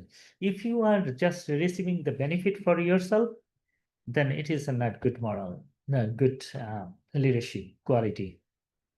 But a good leader always take their team to the next level, the highest level, and that give the credit as well. So another trap it could be the finding under the responsibility for the folding under responsibility. That are always thinking about, and that I have that responsibility. I need to do these things. Everything you want to take the responsibility. Many times you do not want to delegate. So that can be a very big trap. The cost of leadership is to carry the responsibility of the team's success on your shoulder. Team success, not your own success. So that is the reality, is that third production level, that you are the person that you are giving the responsibility to the team. At the same time, you are owning, other people are owning the decision as well, and they're working together for the success. So you are not doing everything to yourself. You are sharing the credit with other people. At the same time, you are giving other people the opportunity to make a difference as well. Other people maybe will come up with very good ideas, nice ideas, varieties of things, so we need to give them the opportunity. And then in this level, there is a hesitation to make a difficult decision, production level, and that we focus on the product, not on the people. And many times we do not want to make the decision. Anything going on with her or with him, and let them go it. We don't want to take the responsibility about it. And you must make a difficult decision that affect yourself and others. In this days, it is important that you make the decision. Many times we can see that people are not making any decision, and because of that, the second level, third level, they are not able to do anything. So people in your third state, you don't get comfortable that thinking about yourself, but think about other people, so that other people also can go to the next level. And discontinuing the attention to level 2. Level 2 is a relational things. So when you come to the third level, many times you forget about the second level, the building the relationship. And we need to continue this part. We cannot just leave the people and work for the only for the product. We cannot do it, but make sure that you work for the people. So you must keep developing relationship and caring for others as you produce the results. So let's go to the fourth level. Level 4, people development. People follow you because of what you have done for them. Great leaders focus on the mentoring and developing new leaders. Great leaders focus on mentoring and developing new leaders. And they invest in people's growth and create a leadership pipeline. They invest in people's growth. They invest in people growth and create a leadership pipeline. So they know that who is coming after me, who's going to come after me. So they are very good at, developing other people and preparing the way for other project, other person as well. An example, a CEO who mentors young professionals, help them advance in their careers. He provides opportunities for leadership roles. These employees in turn become strong leaders themselves. So a CEO who mentors young professionals, help them advance in their career, help them advance in mentor them, and then advance their social career. At the same time, they provide the opportunity for leadership roles for other people so that they can play, they can make the decision. So creating an opportunity for other leaders, that is fourth level, that is our responsibility as well. In this level, we can face some challenges. Challenges would be the leaders must shift from personal success to helping others succeed. It's very tough situation. Leaders must shift from personal success to helping others succeed. I'm sure that you have some example that some people, they are selfless people, and at their home maybe they are sick or something, but they have done a lot of things for other people. 30 years, 40 years, they serve other people. At their old age, I think they can,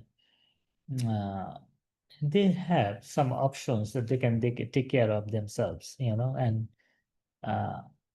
many of the people, they don't have a lot of budget, but some organization, they keep a little money for this kind of people at the end in their old days. They can have a very good family life as well. At fourth level, we have some challenges.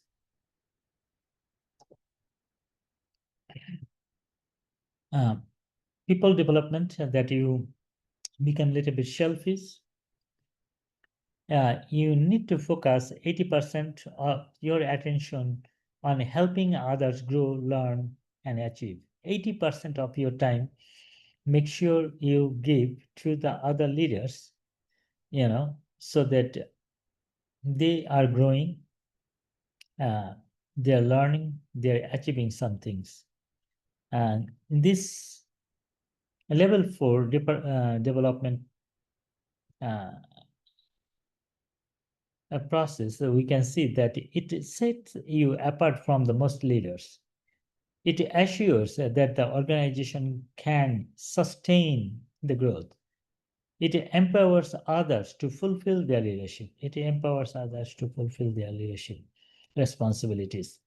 And then it gives you the more quality thinking time. Leadership development time, it gives you the more quality thinking time. If you can think it, you would be able to do it. So if you have a positive thinking, you take the positive action, you bring the positive result. But if you are a negative thinker, you do the negative action, and it causes the negative result as well. So you need to be very, very careful how we think about other people or the program or the goals, because it gives the quality thinking time. As soon as you have a good quality thinking time, you take the initiative, you do the action, and you produce the results. And then it provides the great personal fulfillment. Number 5, people development. but we can see some trap. Trap is you can fall into some traps in people development, that is being selfish, giving into your insecurities, at the same time being short-sighted, that you are not seeing the big picture anymore. See some of the things and then you are happy about it. So that is a danger. It can be over there. And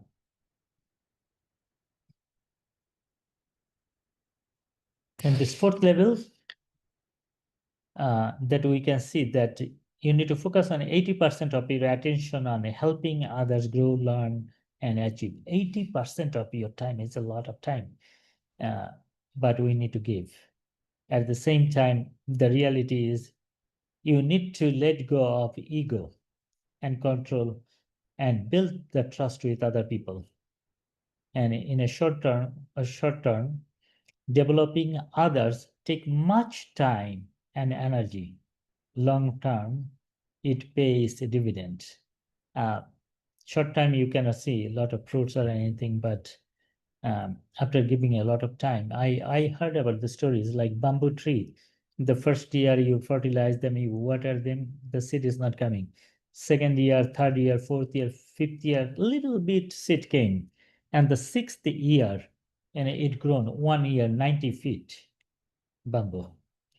So we need to actually think about it. These things I am doing, in the investment I am making, helping other people, and that it is not going to happen 1 day or 2 days.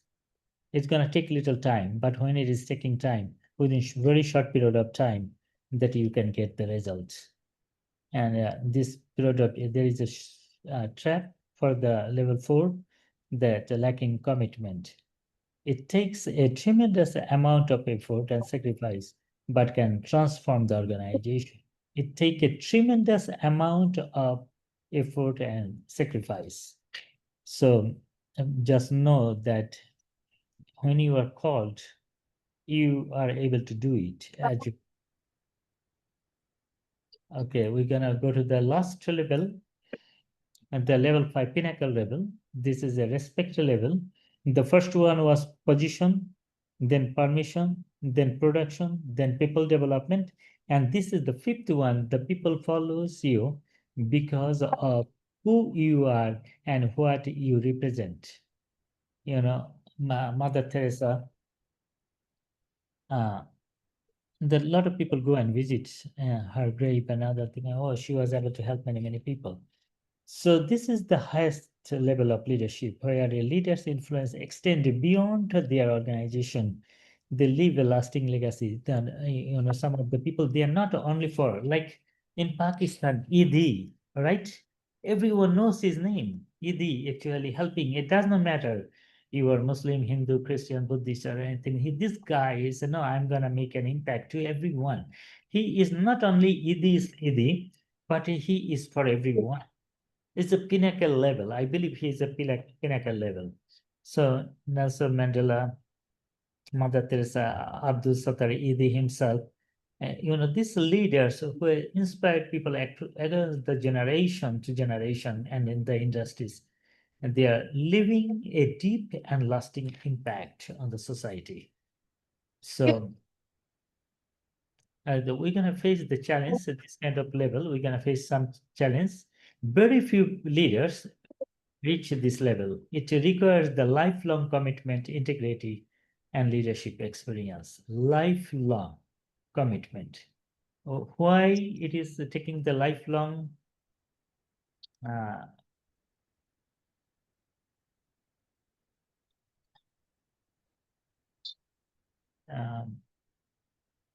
Few people reach at this level. It requires lifelong commitment. That is a very, I would say, powerful word, that you are committed person, lifelong, you are integrated, you are transparent.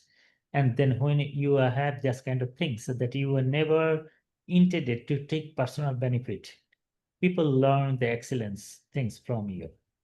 So this is a little bit about a different kind of leadership and the stages of leadership. Any question?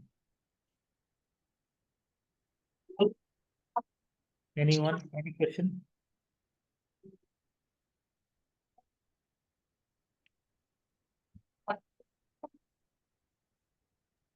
No, sir. Okay. Thank you. And I hope that we will try our best not to be only the positional level, but we're gonna go step by steps and become one of the pinnacle level leader as well. Okay, when you see this video, what is coming in your mind? It's just only for your thinking purpose, no other purpose. Giant ship's engine broke down and no one could repair it. So they hired a mechanical engineer with over 30 years of experience. The engineer inspected the engine very carefully from top to bottom. After seeing everything, the engineer unloaded his bag, pulled out a small hammer, and gently knocked a mechanical part. Shortly after, the engine roared back to life. A week later, the engineer mentioned to the ship owner that the total cost of repairing the giant ship was $20,000. The owner couldn't believe it and immediately requested a detailed invoice. The answer is very simple. The tap with a hammer costs $2. Knowing where to knock and how much to knock costs $19,998. The moral of the story: recognize the value of one's expertise and experience, as they are the culmination of many years of hardships. If I do a job in 30 minutes, I spent 20 years learning how to do that in 30 minutes. And therefore, you owe me for the years, not for the minutes. We post interesting and Okay, you got this video, everyone? You understood that this video? Yes. Okay, what do you think, sister?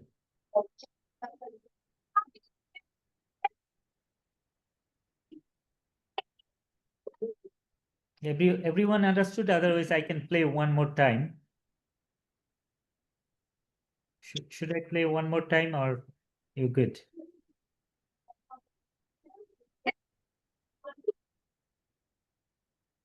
Sarish, actually, you want to ask something else or you want to share your point of view, but there is some problem at your end.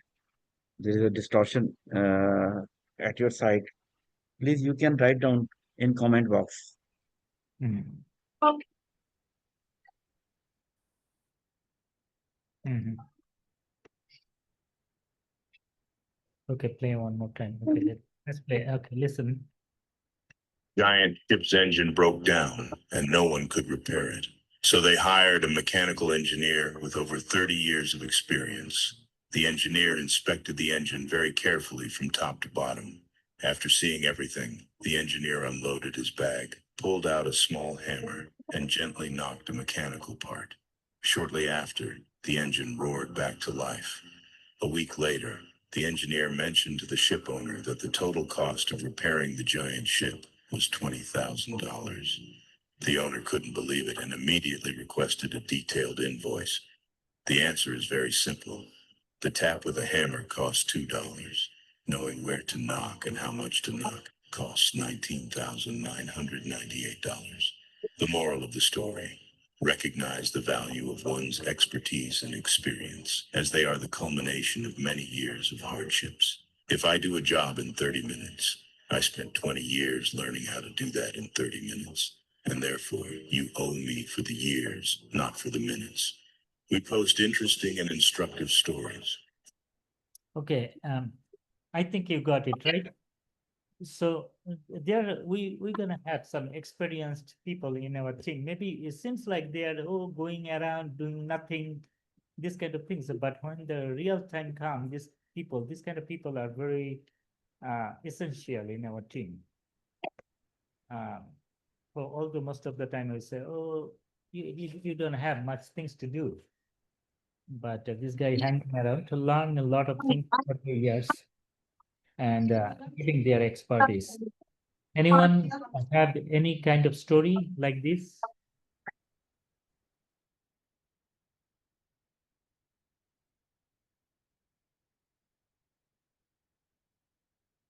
That why we need to value the experienced worker. You know, let's go to the next one. Giant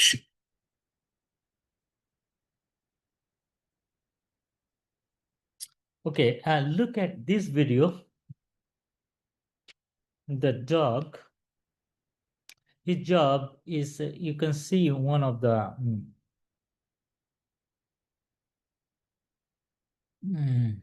things that he need to, the black one here, that he need to stop the only the black one, but there will be a lot of distraction that this person trying to distract the dog, but dog is so focused that he was able to stop the ball that which is required to stop.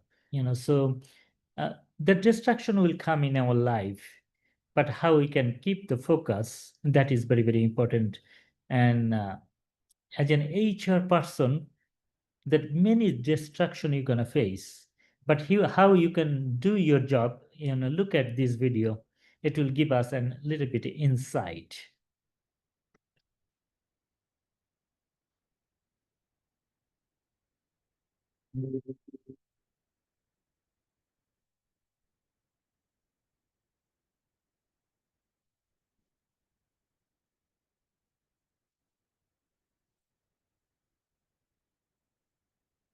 Did you see that?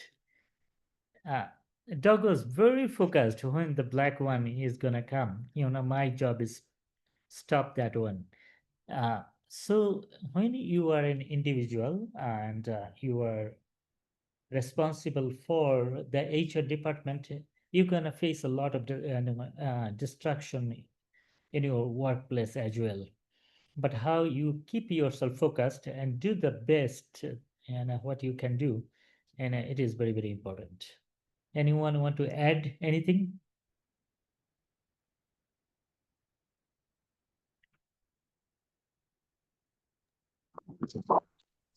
No, it's very good example to how to focus on your, goal or on your object. Yeah, thank you. Okay, so the first 5 level of leadership that we talked about it, we're gonna take few minute break. Mansur Sab, can 5 to Yes, 7 minutes? brother. Yeah, we can have a 10 minutes break. Okay, let's take Right a now, minute break, and then we're gonna go to the original, the leadership development in HR. We're gonna go on that topic. So sure. let's take a 10-minute break, Mansur Sab. Okay, yes, the 10 minutes break. We will get resumed Okay, at 8:44 or 45 around, right? 8:45. Okay, 8. thank you, everyone.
Okay, if everyone is here, then we can start the session. Yes, brother, we can start the session. Most of the participants are there. Okay, thank you. Okay, so let's go to the second stage of this session today, the key objectives of the leadership development in HR. This is the main things that we are talking about today, that why the leadership development is important in HR. So, let's listen from you, the why you think it is important, and what is the sum of the objectives of the leadership development.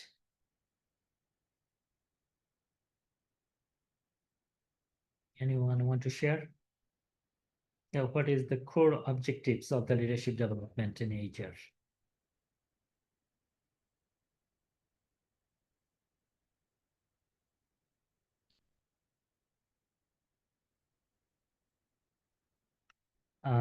So definitely objectives is enhancing the leadership skills, equip potential leaders with the necessary skills such as decision making, strategic thinking, and effective communication. These three things is very essential to be a good leader, that we can leaders make the decision and then think strategically according to the need of the time, and also it's an effective communicator so that other people come and join the journey as well. I have that objectives, also the succession planning, prepare for the seamless transition in leadership by identifying and training potential leaders early, increasing employee engagement, that is also an objectives. The leaders directly influence team morale and engagement, impacting overall productivity and job satisfaction. Objective, another one is adapting to change. Develop leaders who can manage and adapt to organizational change and external uncertainty effectively. If something happened to the company, accident happened or something, that leader can adapt the change very quickly and bring the necessary certainty into the company. Yeah, Joe. So you need to have this kind of people. So because of that, we need to prepare the leaders, and our main objective is that we enhance the leadership skills. Succession planning is important. Engaging employee engagement, it is important, and adapting to change, and then fostering the innovation. Encourage a leadership mindset that embraces a new ideas, innovative thinking, and continuous improvement. Many people, they don't want to bring anything new. few months ago, I was in an Islamabad club with some of the bureaucrats also in the meeting. We are having our lunch and we're talking about different things. And one of the bureaucrats who was a part of the Pakistan decision making, planning department, and he served almost 40 years, his long career. But most of the time, when we started talking about how we can bring the changes and other things, most of the time he was stopped us. He was near 80 years old, so we need to listen to him. But most of his talking, he was, no, we cannot do this. We cannot do this. We never done. This is the way. So most of the time when we talked about that, how we can do something, because of him, we actually was not able to go to any conclusion to do anything. So I was thinking about that if this kind of people who do not want to bring the changes, if this person was leading that, one of the department, what is very important department in Pakistan, planning commission, then the lot of people, maybe they are able to do many things, but because of this kind of people, they are not going to bring anything new to the table. So we need to be very, very careful that what kind of people we are bringing to the leadership. The sister in the beginning, she mentioned, a lot of things, a lot of truth about it, that we are not ready to go to the next level. We are not ready to open the door for other people. But as an HR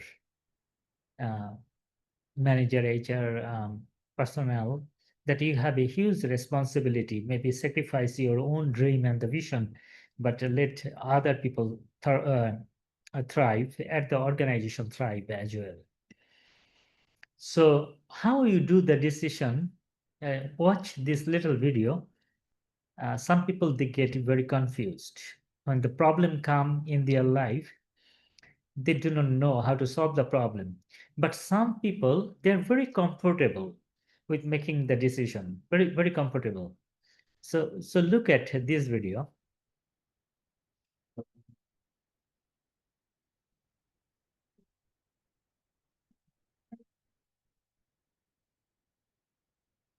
Let's watch it one more time.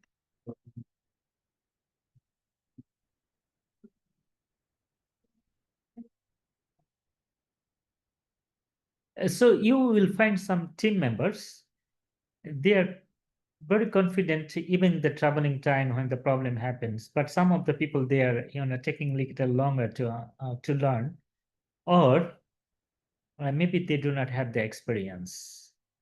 The problem itself is not important, but now how we see that and how you look at it, that is very, very important. Anyone want to share anything about this video?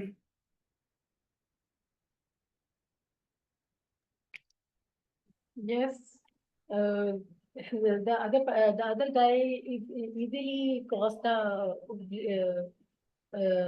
tunnel because he is trained, and first one is not so trained. He has fear that he cannot cross the tunnel, or he can maybe fallen into it. So after preparing someone or training, retraining mostly times, then person is expert in his work or in situation, and he can easily cross.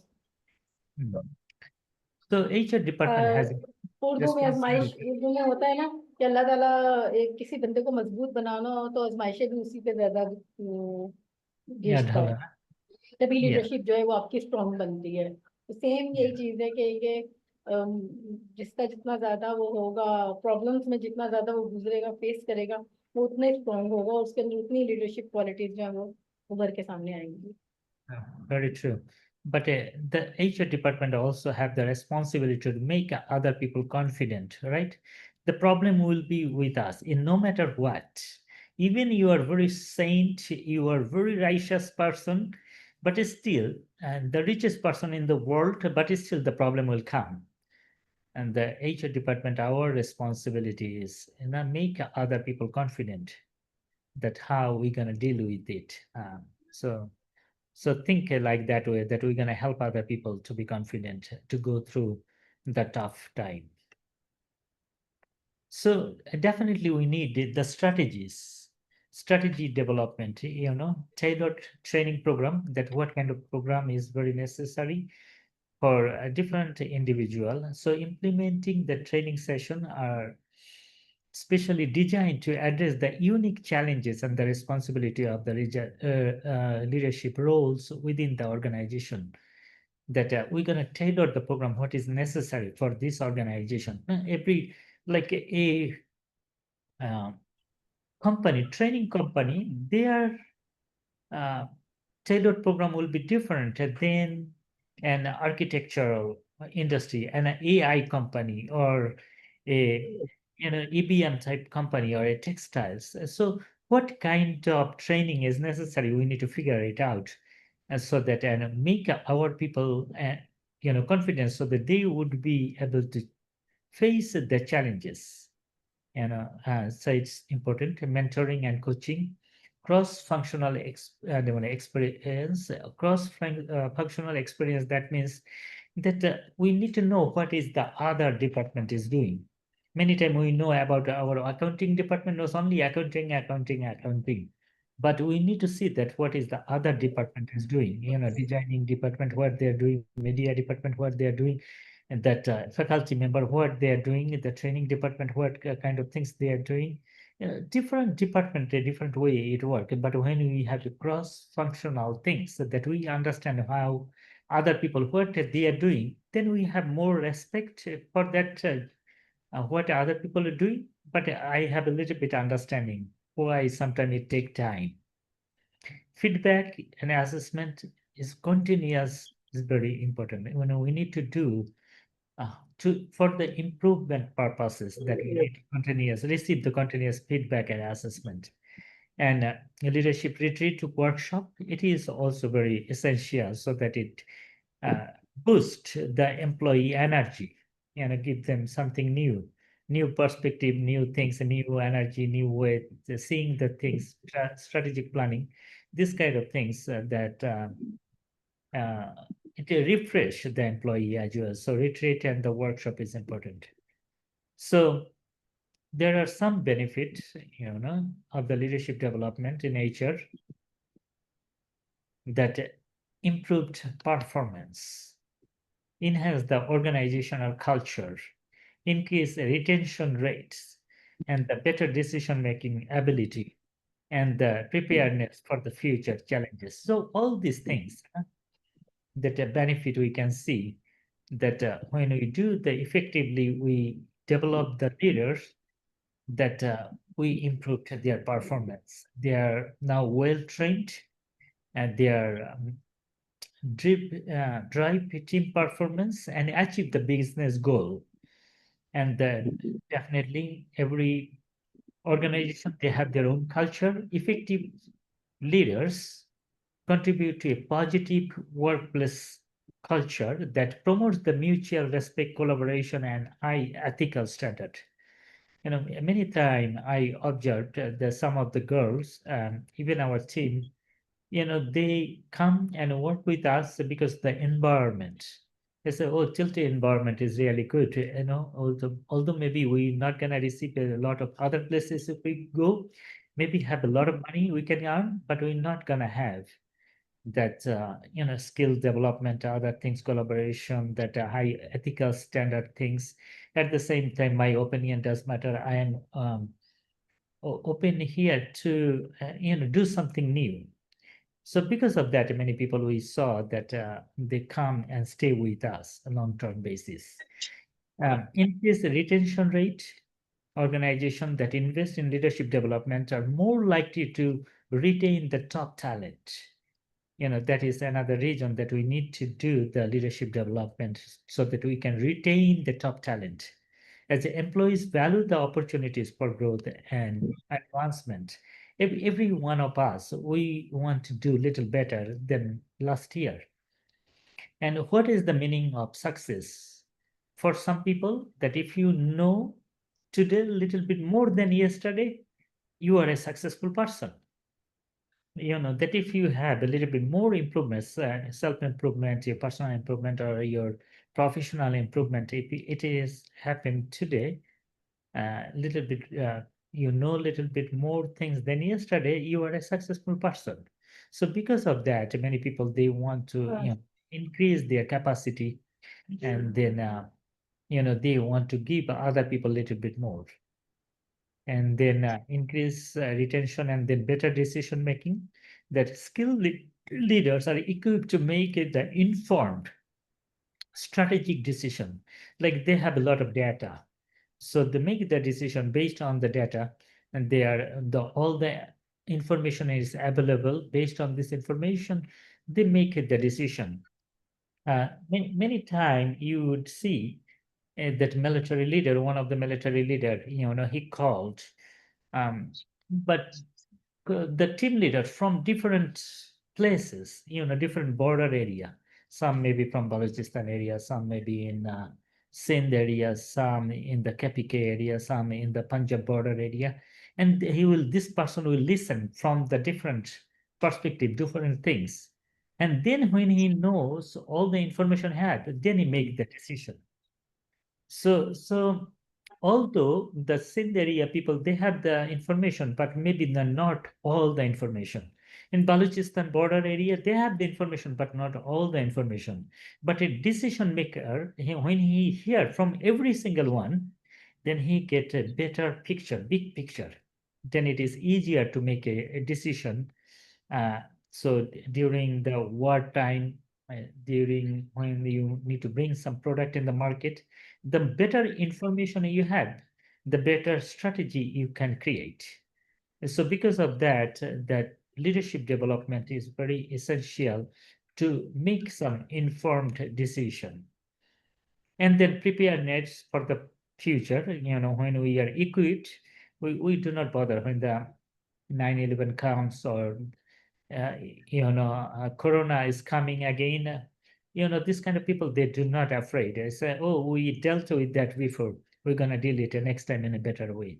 So because of that, there is a lot of benefit for the leadership development. So how implementing the leadership development in HR, to implement a successful leadership development program in HR? So HR truth, HR, Mr. Malik, okay. Is there anyone who want to say that what we need to do, HR what should do to implement a successful leadership development program? What should we do? What should a HR should do? Anyone?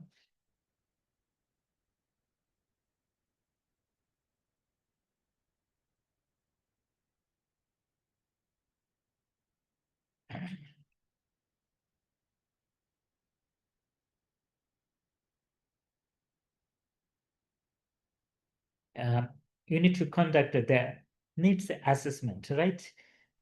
You need to know the need. Without knowing the need, you would not be able to implement anything. You know, so regularly assess the leadership skill required by the organization to tailor the development program effectively, set clear objectives, and then engage some senior leadership because they have the experience. So we need to engage them. Many times we bring to the new leadership and say, let them do it. But many times new leadership, they do not know the problem was faced, you know, previously. So when you involve the senior leadership, that we know about the past, how it worked or what did not work, so that new leadership team can make some informed decision as well. So, and then measure the outcomes, regularly evaluate the effectiveness of the leadership development programs through the performance reviews, employee feedback, and business results.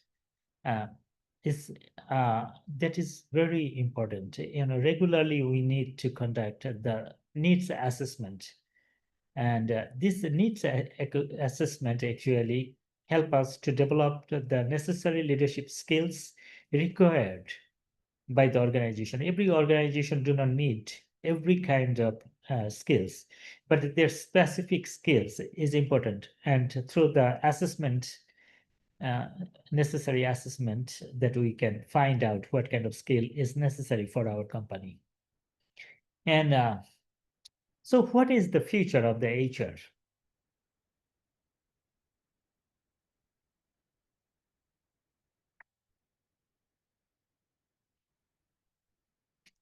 So when this question was asked to more than 1,000 of the HR leaders, this is based on the research work, the most of the people, they're thinking that the role of HR is shaping the organizational culture. 66% people. And then within 1,060, then also second opinion they have given that 64% people, they say partnering with the business to develop strategy. And also 62% people from this 1,000, they are mentioning about the curating the employee experience. That is very, very essential. And then 47% is the upskilling the employees. That is also the role of the HR person or the HR department. And then 37% they mentioned recruiting the top talent. I was a little bit astonished. They did not mention that in number one, that recruiting the top talent and they are going to do the business, but only 37% they mentioned the recruiting the top talent is important, but 66% they are saying that shaping the organizational culture, that is the way HR can bring more fruits, more profit for the organization. 13% they mention they're ensuring the compliance and the preventing losses, so that that we put some of the guardrail so that we are not wasting a lot of things. We preventing the losses, we taking care of the things before something happen.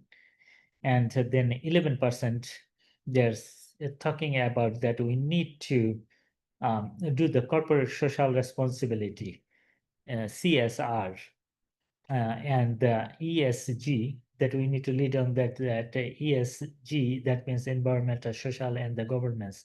In that side, that HR should invest their time a little bit more. So that is one of the research work, that what is the future of the HR. But in Pakistan, maybe it can be different.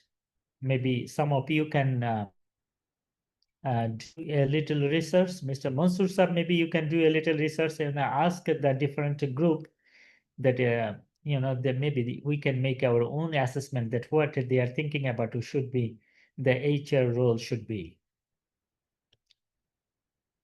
So identifying the potential leader is important, that HR person, that is our manager or our CEO is going to retire after 2 years, 3 years. So we need to identify the people who's going to take it over, So integrity. Okay, think about it. Watch this video very carefully, what we mean by integrity. Very strong material. Difficult to rip. Give it a try. Come on. Of course, it's rugged as it is, even the smallest snip. See, Mr. Hunter, once the integrity has been breached, even the strongest fabric can unravel. Even the strongest friendship.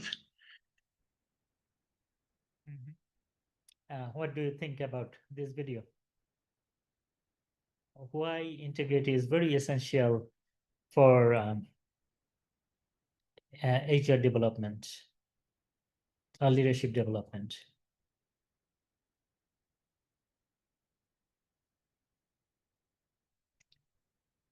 Did you get the video, or should I play one more time? Let's watch one more time. Very strong material. Difficult to rip. Give it a try. Come on. Of course, it's rugged as it is. Even the smallest snip. See, Mr. Hunter, once the integrity has been breached, even the strongest fabric can unravel. Even the strongest friendship. Yeah, right. I mean, that mentioned that to maintain the healthy relationship among the employee, that we need to make sure that many times we tell other people weaknesses when they share with other people. Little things that we do harm to other people, and at the end our relationship is really very bitter. If someone tells us not to share this information with other, now we should actually keep that information secret. It's important. Anytime this person is coming and talking about everyone, you are this, you do this, you know that we are actually losing the friends many times, and people are not trusting us as well. So HR department and the people share their information, and they trust you that you're gonna, based on the information, you're gonna make the decision, or you're gonna bring the healthy environment back to the workplace. So we need to be very careful that small things, small negative things we say about the employee, it can create a long lasting impact in someone's life. We say, oh, you are not worthy to do anything. That can actually impact someone's life in how they make the decision as well. So we need to be very careful about how we treat other people, and integrity is a very important thing. The things we should keep it intact, we should keep it intact. And this is only for fun, but there is a lot of truth about it. This video.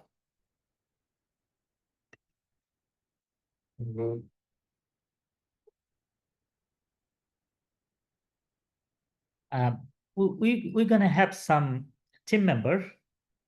They will come in our team, and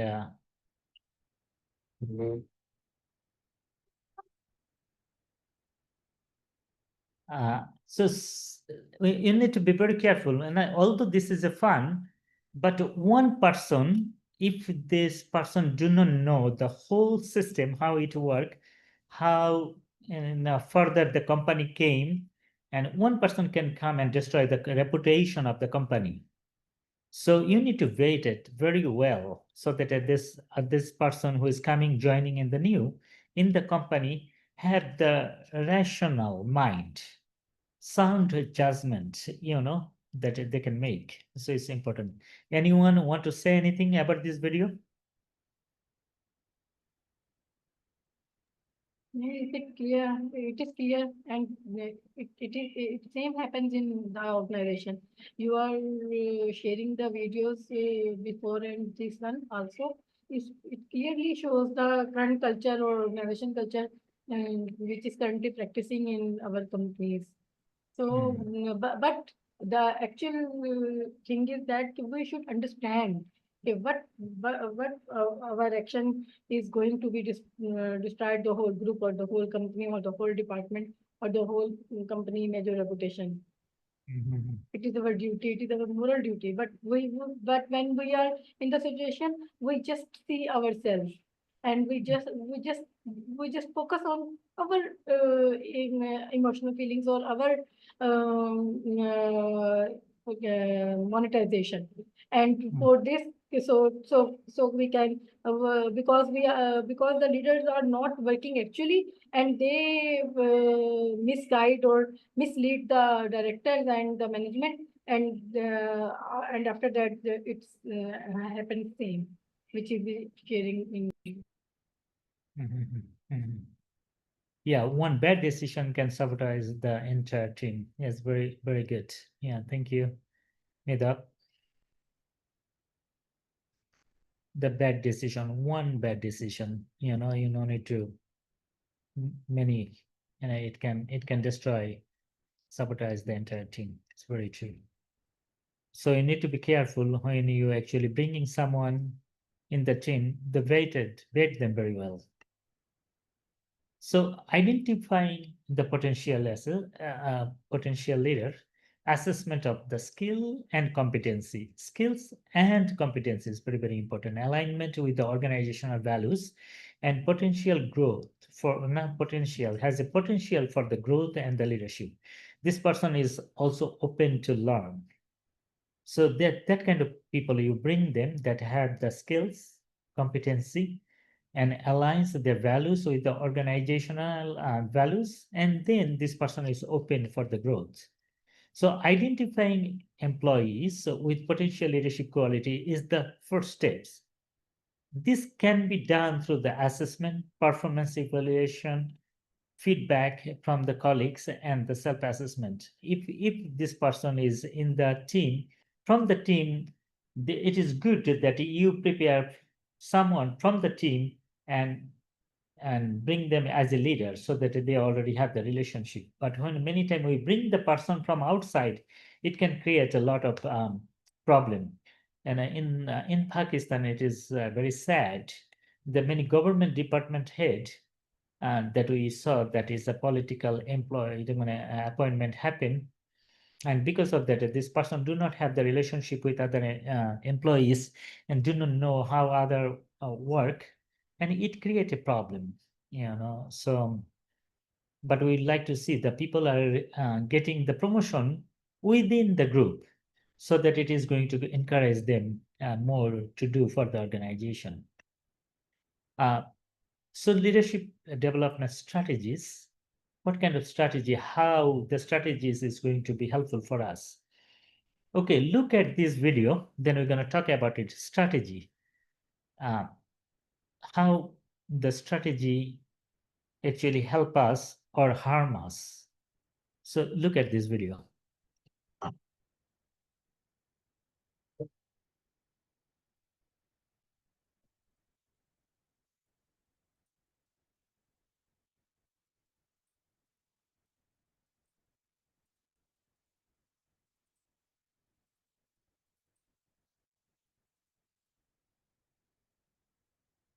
What do you think? What kind of strategy we make and how we can make it better? That not a single ball went inside the glass, right?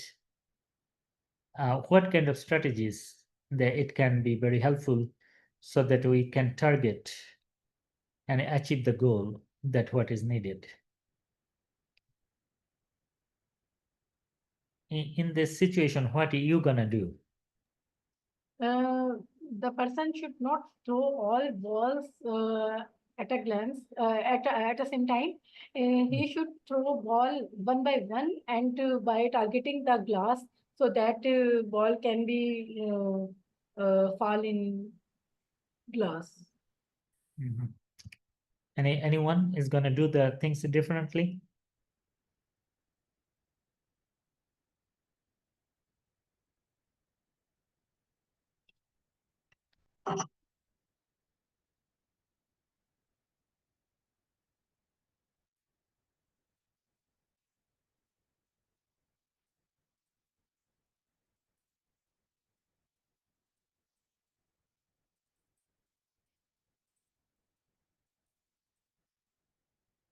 Yeah, Nidat, you mentioned about the focus.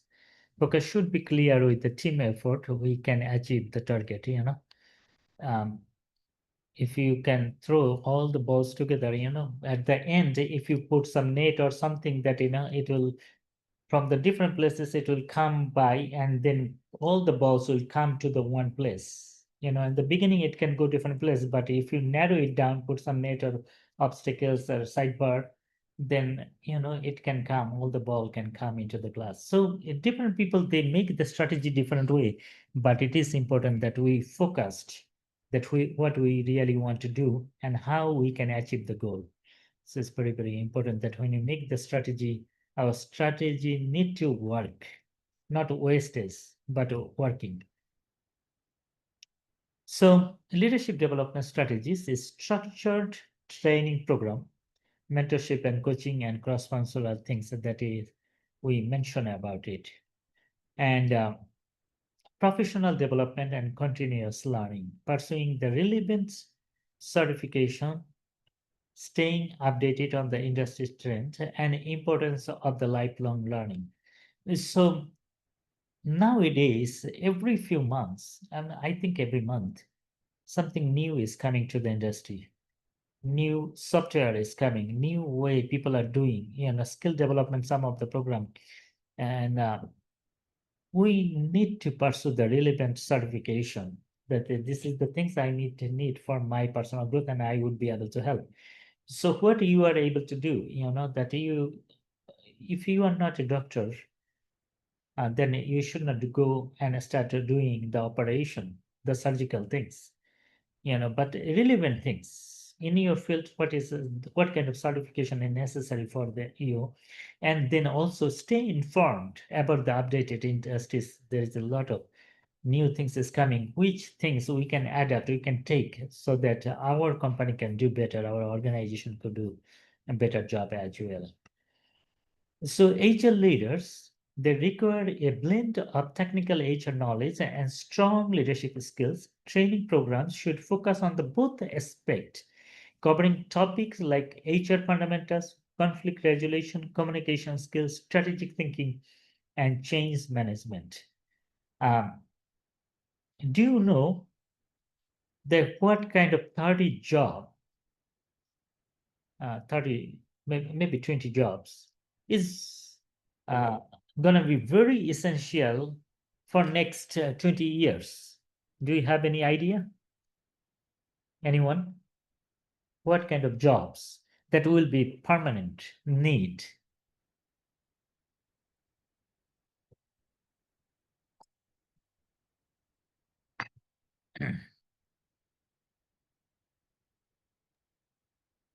Digital jobs. In digital? Okay. Anyone else? Because automation is going to be Yes. the part of the company. So automation related jobs are very important because technology advancement is tracking very fastly. So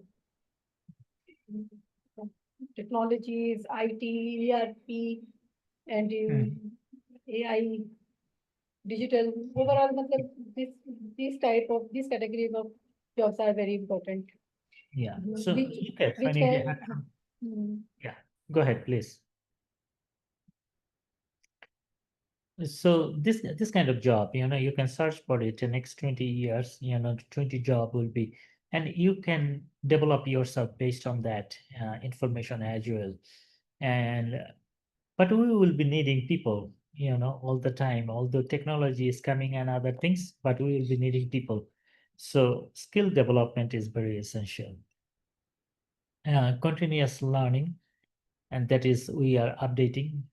It is promoting a culture of continuous learning, encourage the HR leaders to stay curious, seek out new knowledge, and adapt changing business environment. It's not only for other people, but as an HR individual, you need to be familiar with the new culture, new things is coming, becoming very curious, what is next coming, how I can do better, what organization and they are looking for something new, and how I can apply, how I can equip myself. I can tell them, hey, you can hire me as well. So you can actually, being a curious person, you can give something new to the organization or your business as well.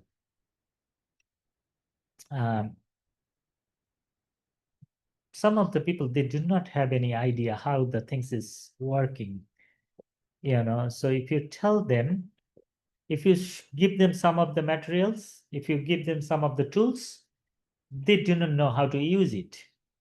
So we need to be very careful what kind of things we are bringing without any kind of training. So look at this video And what is your understanding about it?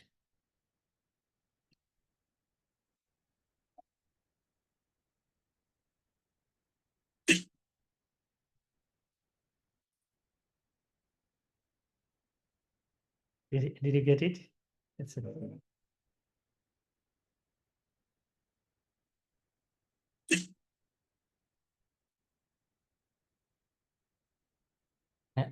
what do you think about it?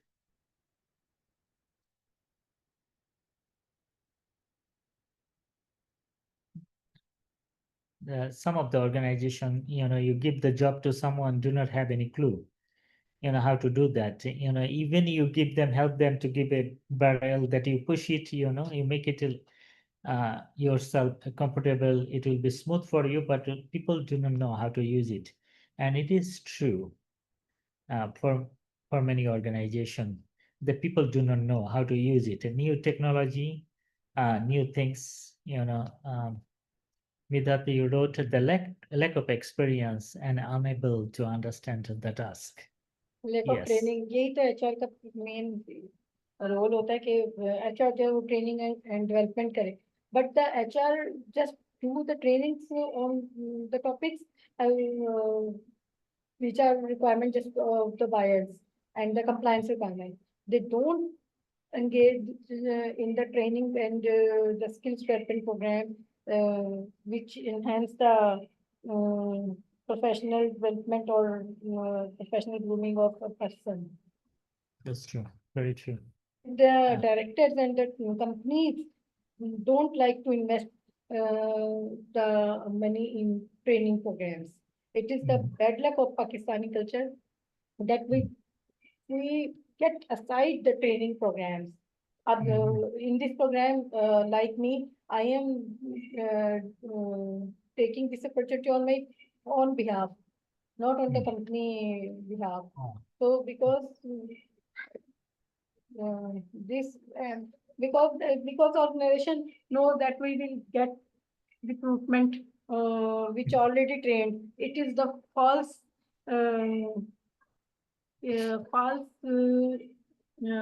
image of directors. Yeah. And Sonia also mentioned that we should, training is necessary for every level. It's true. It's not only for the highest level we need the training, but training need for every level is very true. And HR, we should actually prioritize the training program for every employee, not only for the managers, not only decision maker, but everyone. And it is healthy for individual, healthy for the organization as well. So coaching and mentoring, and that's important. That we're not going to spend a lot of time with it, but leadership workshop and seminars that it open a lot of doors. I go almost every week in a different places to run some program and other, and I go different country for myself, and I learn. Well, one of the training that I taken a long time ago. So one of my professor told me that, James, why not you take this training? Then I said, sorry, it's very expensive. And it was for 2 days, it was $12,500 only for 2 days. Then I said, oh my goodness, it's a lot of money, $12,500 for 2 days. Then I asked my wife and she said, yeah, take it. I was not ready to spend the money, but I taken that training. And after taking the training, one time I get a call from a one Fortune 500 company, and they said, James, so we heard that you've taken that training. Did you get any opportunity to share about your personal learning? I said, no, not yet. Then he said, you can come and share at our board meeting. And we are not promising any kind of financial things, but if the board member, they like it, maybe they will make some contribution to them, But in that course, we learn about that you cannot say anything which is already available. The information, you can Google it, you can find it online, that you cannot do that kind of things. It need to come from your own personal experiences. So I got the opportunity and I was able to share 40 minutes, and question and answer. After that, it is 1 more hour. And And I think that the $12,500 was paid off within 2 hours. I got $75,000.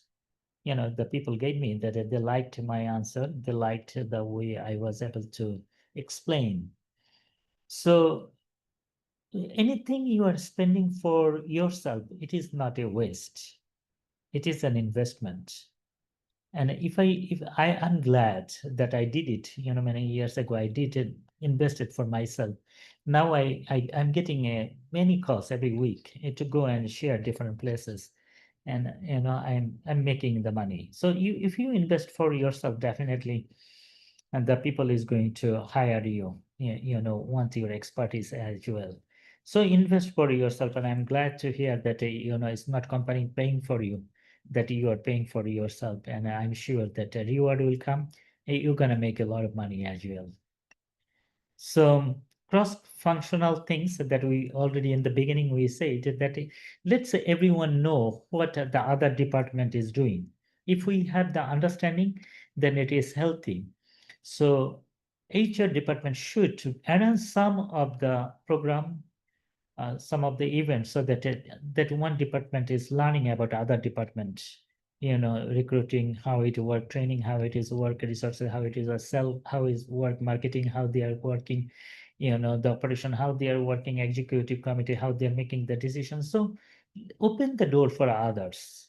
Let them do it, so that we are actually taking all the employee to the next level and by this training. Networking is very important. Today I can say with confidence that in 76 countries, I have a very good relationship. And then anywhere I tell them, ask them to do something for me, they will do it for me, and I will do it for them as well. So go to the network opportunity, any seminar, any conference, any workshop, go network with other people, know other industry, know another HR person. And our Tilty every 3 months, Mansur Sab, is it right? After every 3 months or 4 months later that we organize that HR meetup? Yeah, almost in every 3 months we do organize HR meetup.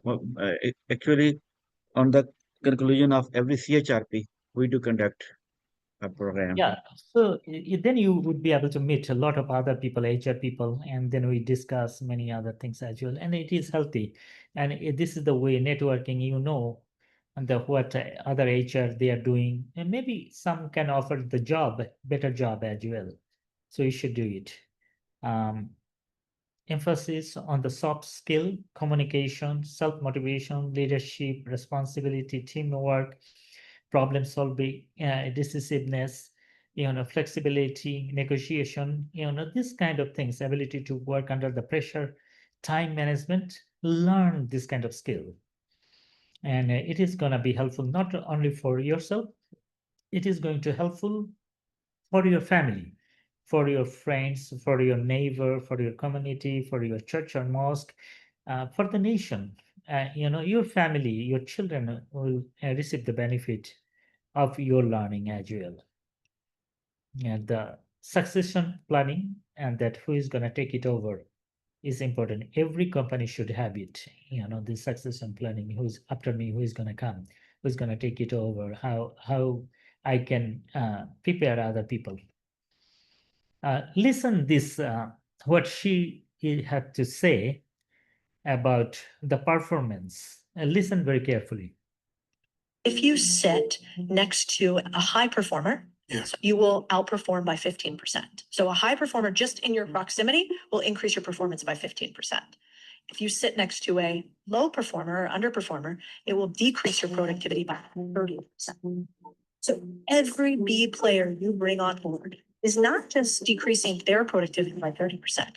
It is that energy transfer, which is that everybody around them becomes a little bit less productive. Did you get it? Let's watch one more time. If you sit next to a high performer, Yes. you will outperform by 15%. So a high performer just in your proximity will increase your performance by 15%.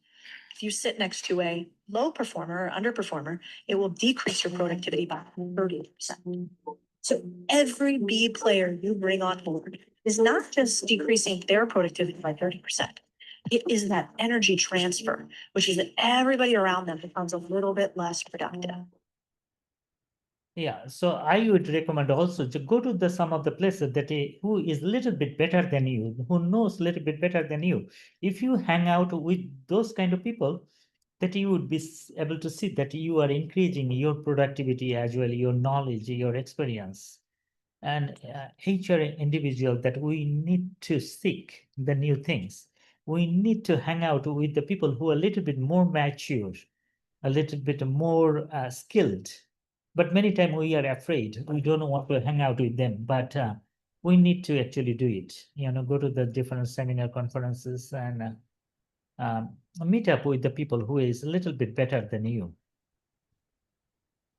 But the Yes, positive brother, okay. There is a rule of five, which is considered to be you are the average of your five friends. yes, yes. Yeah. Yeah, positive. Method wrote positive energy in a team will improve your team performance. It's very true. Very true. So as in HR personnel that we not gonna take the training only one time and then we can receive the certificate and then we are fine. No, our attitude, we need to learn every day, every week, something new. And it is good for our health, our heart, our minds, and it is good for our community that we are giving them something If new. you So succession planning is important, and see that one decision, it can change your life. You have seen this video before as well.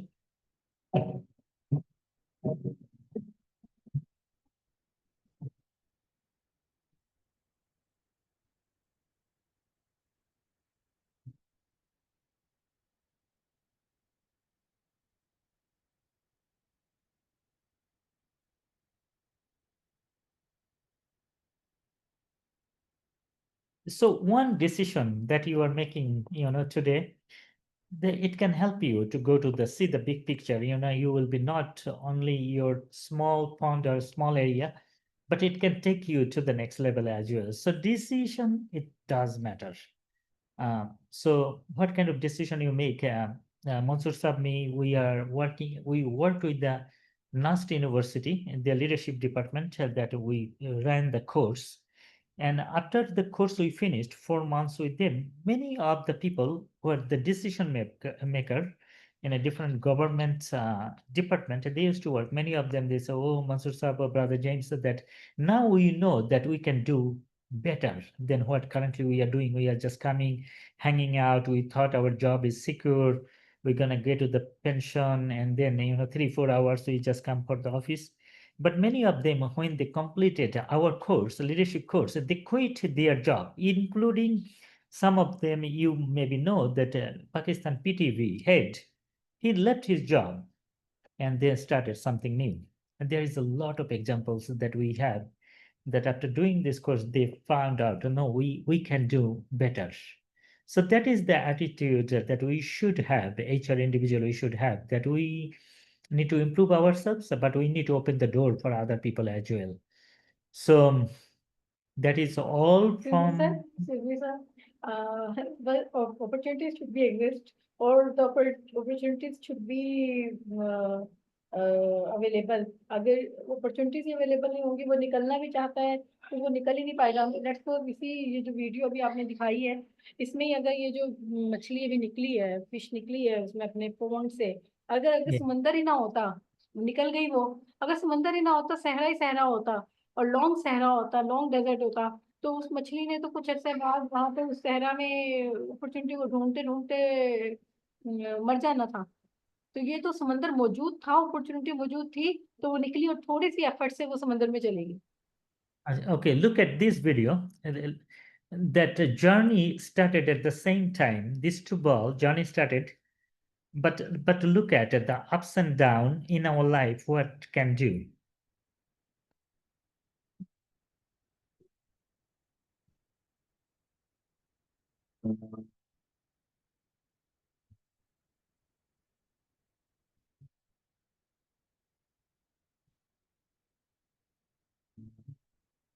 the smooth road not always is the fastest one. But in your life, there is a lot of ups and downs. It coming, the problem is coming, and then you can reach it to the destination faster than other people as well. So I would not say that there will be no sand. I would not say that there will be no desert. But if you actually focused on that, now I am going to improve myself, you will find the ocean in your life. So go through the tough time, but then you would be able to see yourself that you are making a huge difference. But it's true, the life is not easy. It's not easy. And I tell other people that when I was in New York City, I slept 4 years. I slept only 4 hours. 4 years, only 4 hours. At 12 a.m. till 4 a.m. I slept. I struggled a lot, and then early morning I need to get up and then clean the snow, make sure that my driveway, find my car, take it out, and I started driving again. And today, when I see myself that that time I worked very hard, and because of that I have a little bit better life today. But if we do not, take the risk, if we do not work hard, then we cannot enjoy. At the same time, we would not be able to tell the stories to other people, and we are not leaving anything for our children also.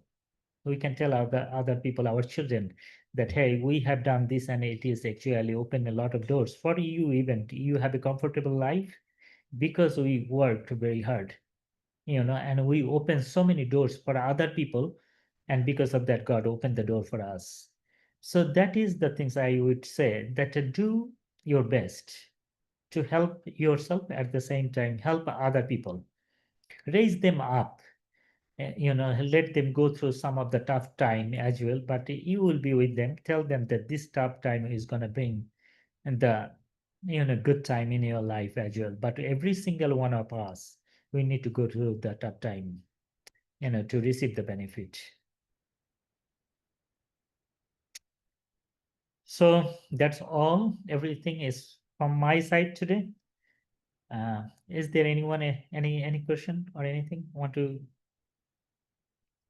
share?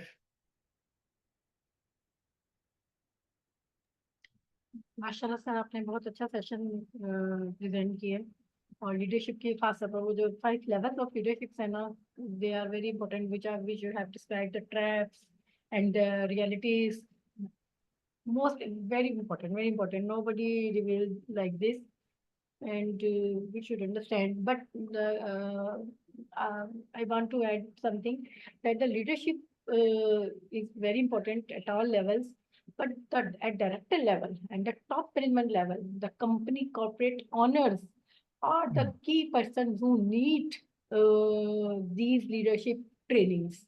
And I think so. In Pakistan, it is very rare that the directors are taking this leadership, because they understand that why we need the leadership trainings like this. If they got these types of training and they know the actual condition and situation, then I think so that organization culture can be improved speedily. Yeah. So I believe that many times we cannot go to the top level, but when God give you the opportunity to be one of the top leader, you're gonna practice and you're gonna help other people as well. So that is our hope. But share some of the things you are learning with your colleagues, with your family members, and so that don't keep it to yourself, share with other people, help other people. And it is, we should share the benefit with our community. So that's all from my side, Mansur Saab. Thank you again, and thank you everyone for joining this session. We are grateful for your presence. Thank you. Thank you very much, dear participant. And as usual, we will share the recording of the program with you in the group, and the learning material also with that recording. Thank you very much, and see you next week. फिर मुलाकात होगी आप लोगों से. Take care. Have a nice weekend ahead just after a day. Thank you हाँ, much. अस्सलाम वालेकुम मंसूर साहब, वो लास्ट टू मेरा अभी तक कंप्लेंट वैसे की वैसे ही है। वो लास्ट टू जो भी है ना, वो अभी तक डाउनलोड नहीं हो सके। ओके, आप दोबारा देखें, लास्ट जो बिल्कुल लास्ट हुआ था ना, वो तो डाउनलोड हो जाएगा। उससे प्रीवियस वन है, उसके ऊपर काम हो रहा है, वो भी हो जाएगा। नहीं तो फिर आपको डाउनलोड करके लास्ट भिजवा वाला देते हैं। मैंने लास्ट वन की भी तो आपको भेजी थी ना, स्क्रीनशॉट भेजा था। हाँ उसमें बिल्कुल, डाउनलोड की हाँ वो उसके। अपीयरेंस ही नहीं आ रही थी। अच्छा, अब उसमें नजर आना शुरू हो गई थी। थोड़ा सा आप चेक करें। अच्छा, मैं देख नहीं लेती हूँ, हुआ तो फिर दोबारा हम क्लिक उसको करके। दोबारा कर देंगे अपन ना, ठीक है, कोई इशू नहीं है। ठीक है, ठीक है। Thank you. अच्छा सर, ये जो भी ब्रदर जेम्स थे, ये कौन सी कंट्री से बिलोंग करते हैं? यूएसए से बिलोंग करते हैं। नहीं, वो बार बार अपने कंट्री का और लैंग्वेज कुछ बोल रहे थे, तो ऐसा लगा था इससे बांग्लादेशी है। तो अच्छा, वैसे कोई इनको ओरिजिनल कोई ओरिजिन जो है वो कोई और कंट्री है, वैसे यूएसए में रह रहे हैं, या ये मतलब लग रहा था कि ब्रदर, जैसे कैसे। नहीं ब्रदर बताएंगे आपको इस बारे में। ये एक्चुअली बांग्लादेशी अमेरिकन। हाँ, बांग्लादेशी है, मैंने पहचान लिया। Thank you. जान लिया। Okay great. नहीं, उनकी वो कुछ एक जुमला उन्होंने बोला था ना, वर्ड बोला था, वो बांग्लादेशी लैंग्वेज का है। और फिर उनकी वो जो बोलने का स्टाइल और जो फेशियल है, क्या कहते हैं आप, वो फीचर जो है वो उनके बांग्लादेशी लग रहे थे, तो इसलिए मैंने फिर भी अच्छा, चेक किया कि मैं चेक नहीं नहीं, कर। सही, you are absolutely right. Okay, thank you, thank you very much. Thank you. थोड़ी देर में शेयर करते हैं आपके साथ मटेरियल।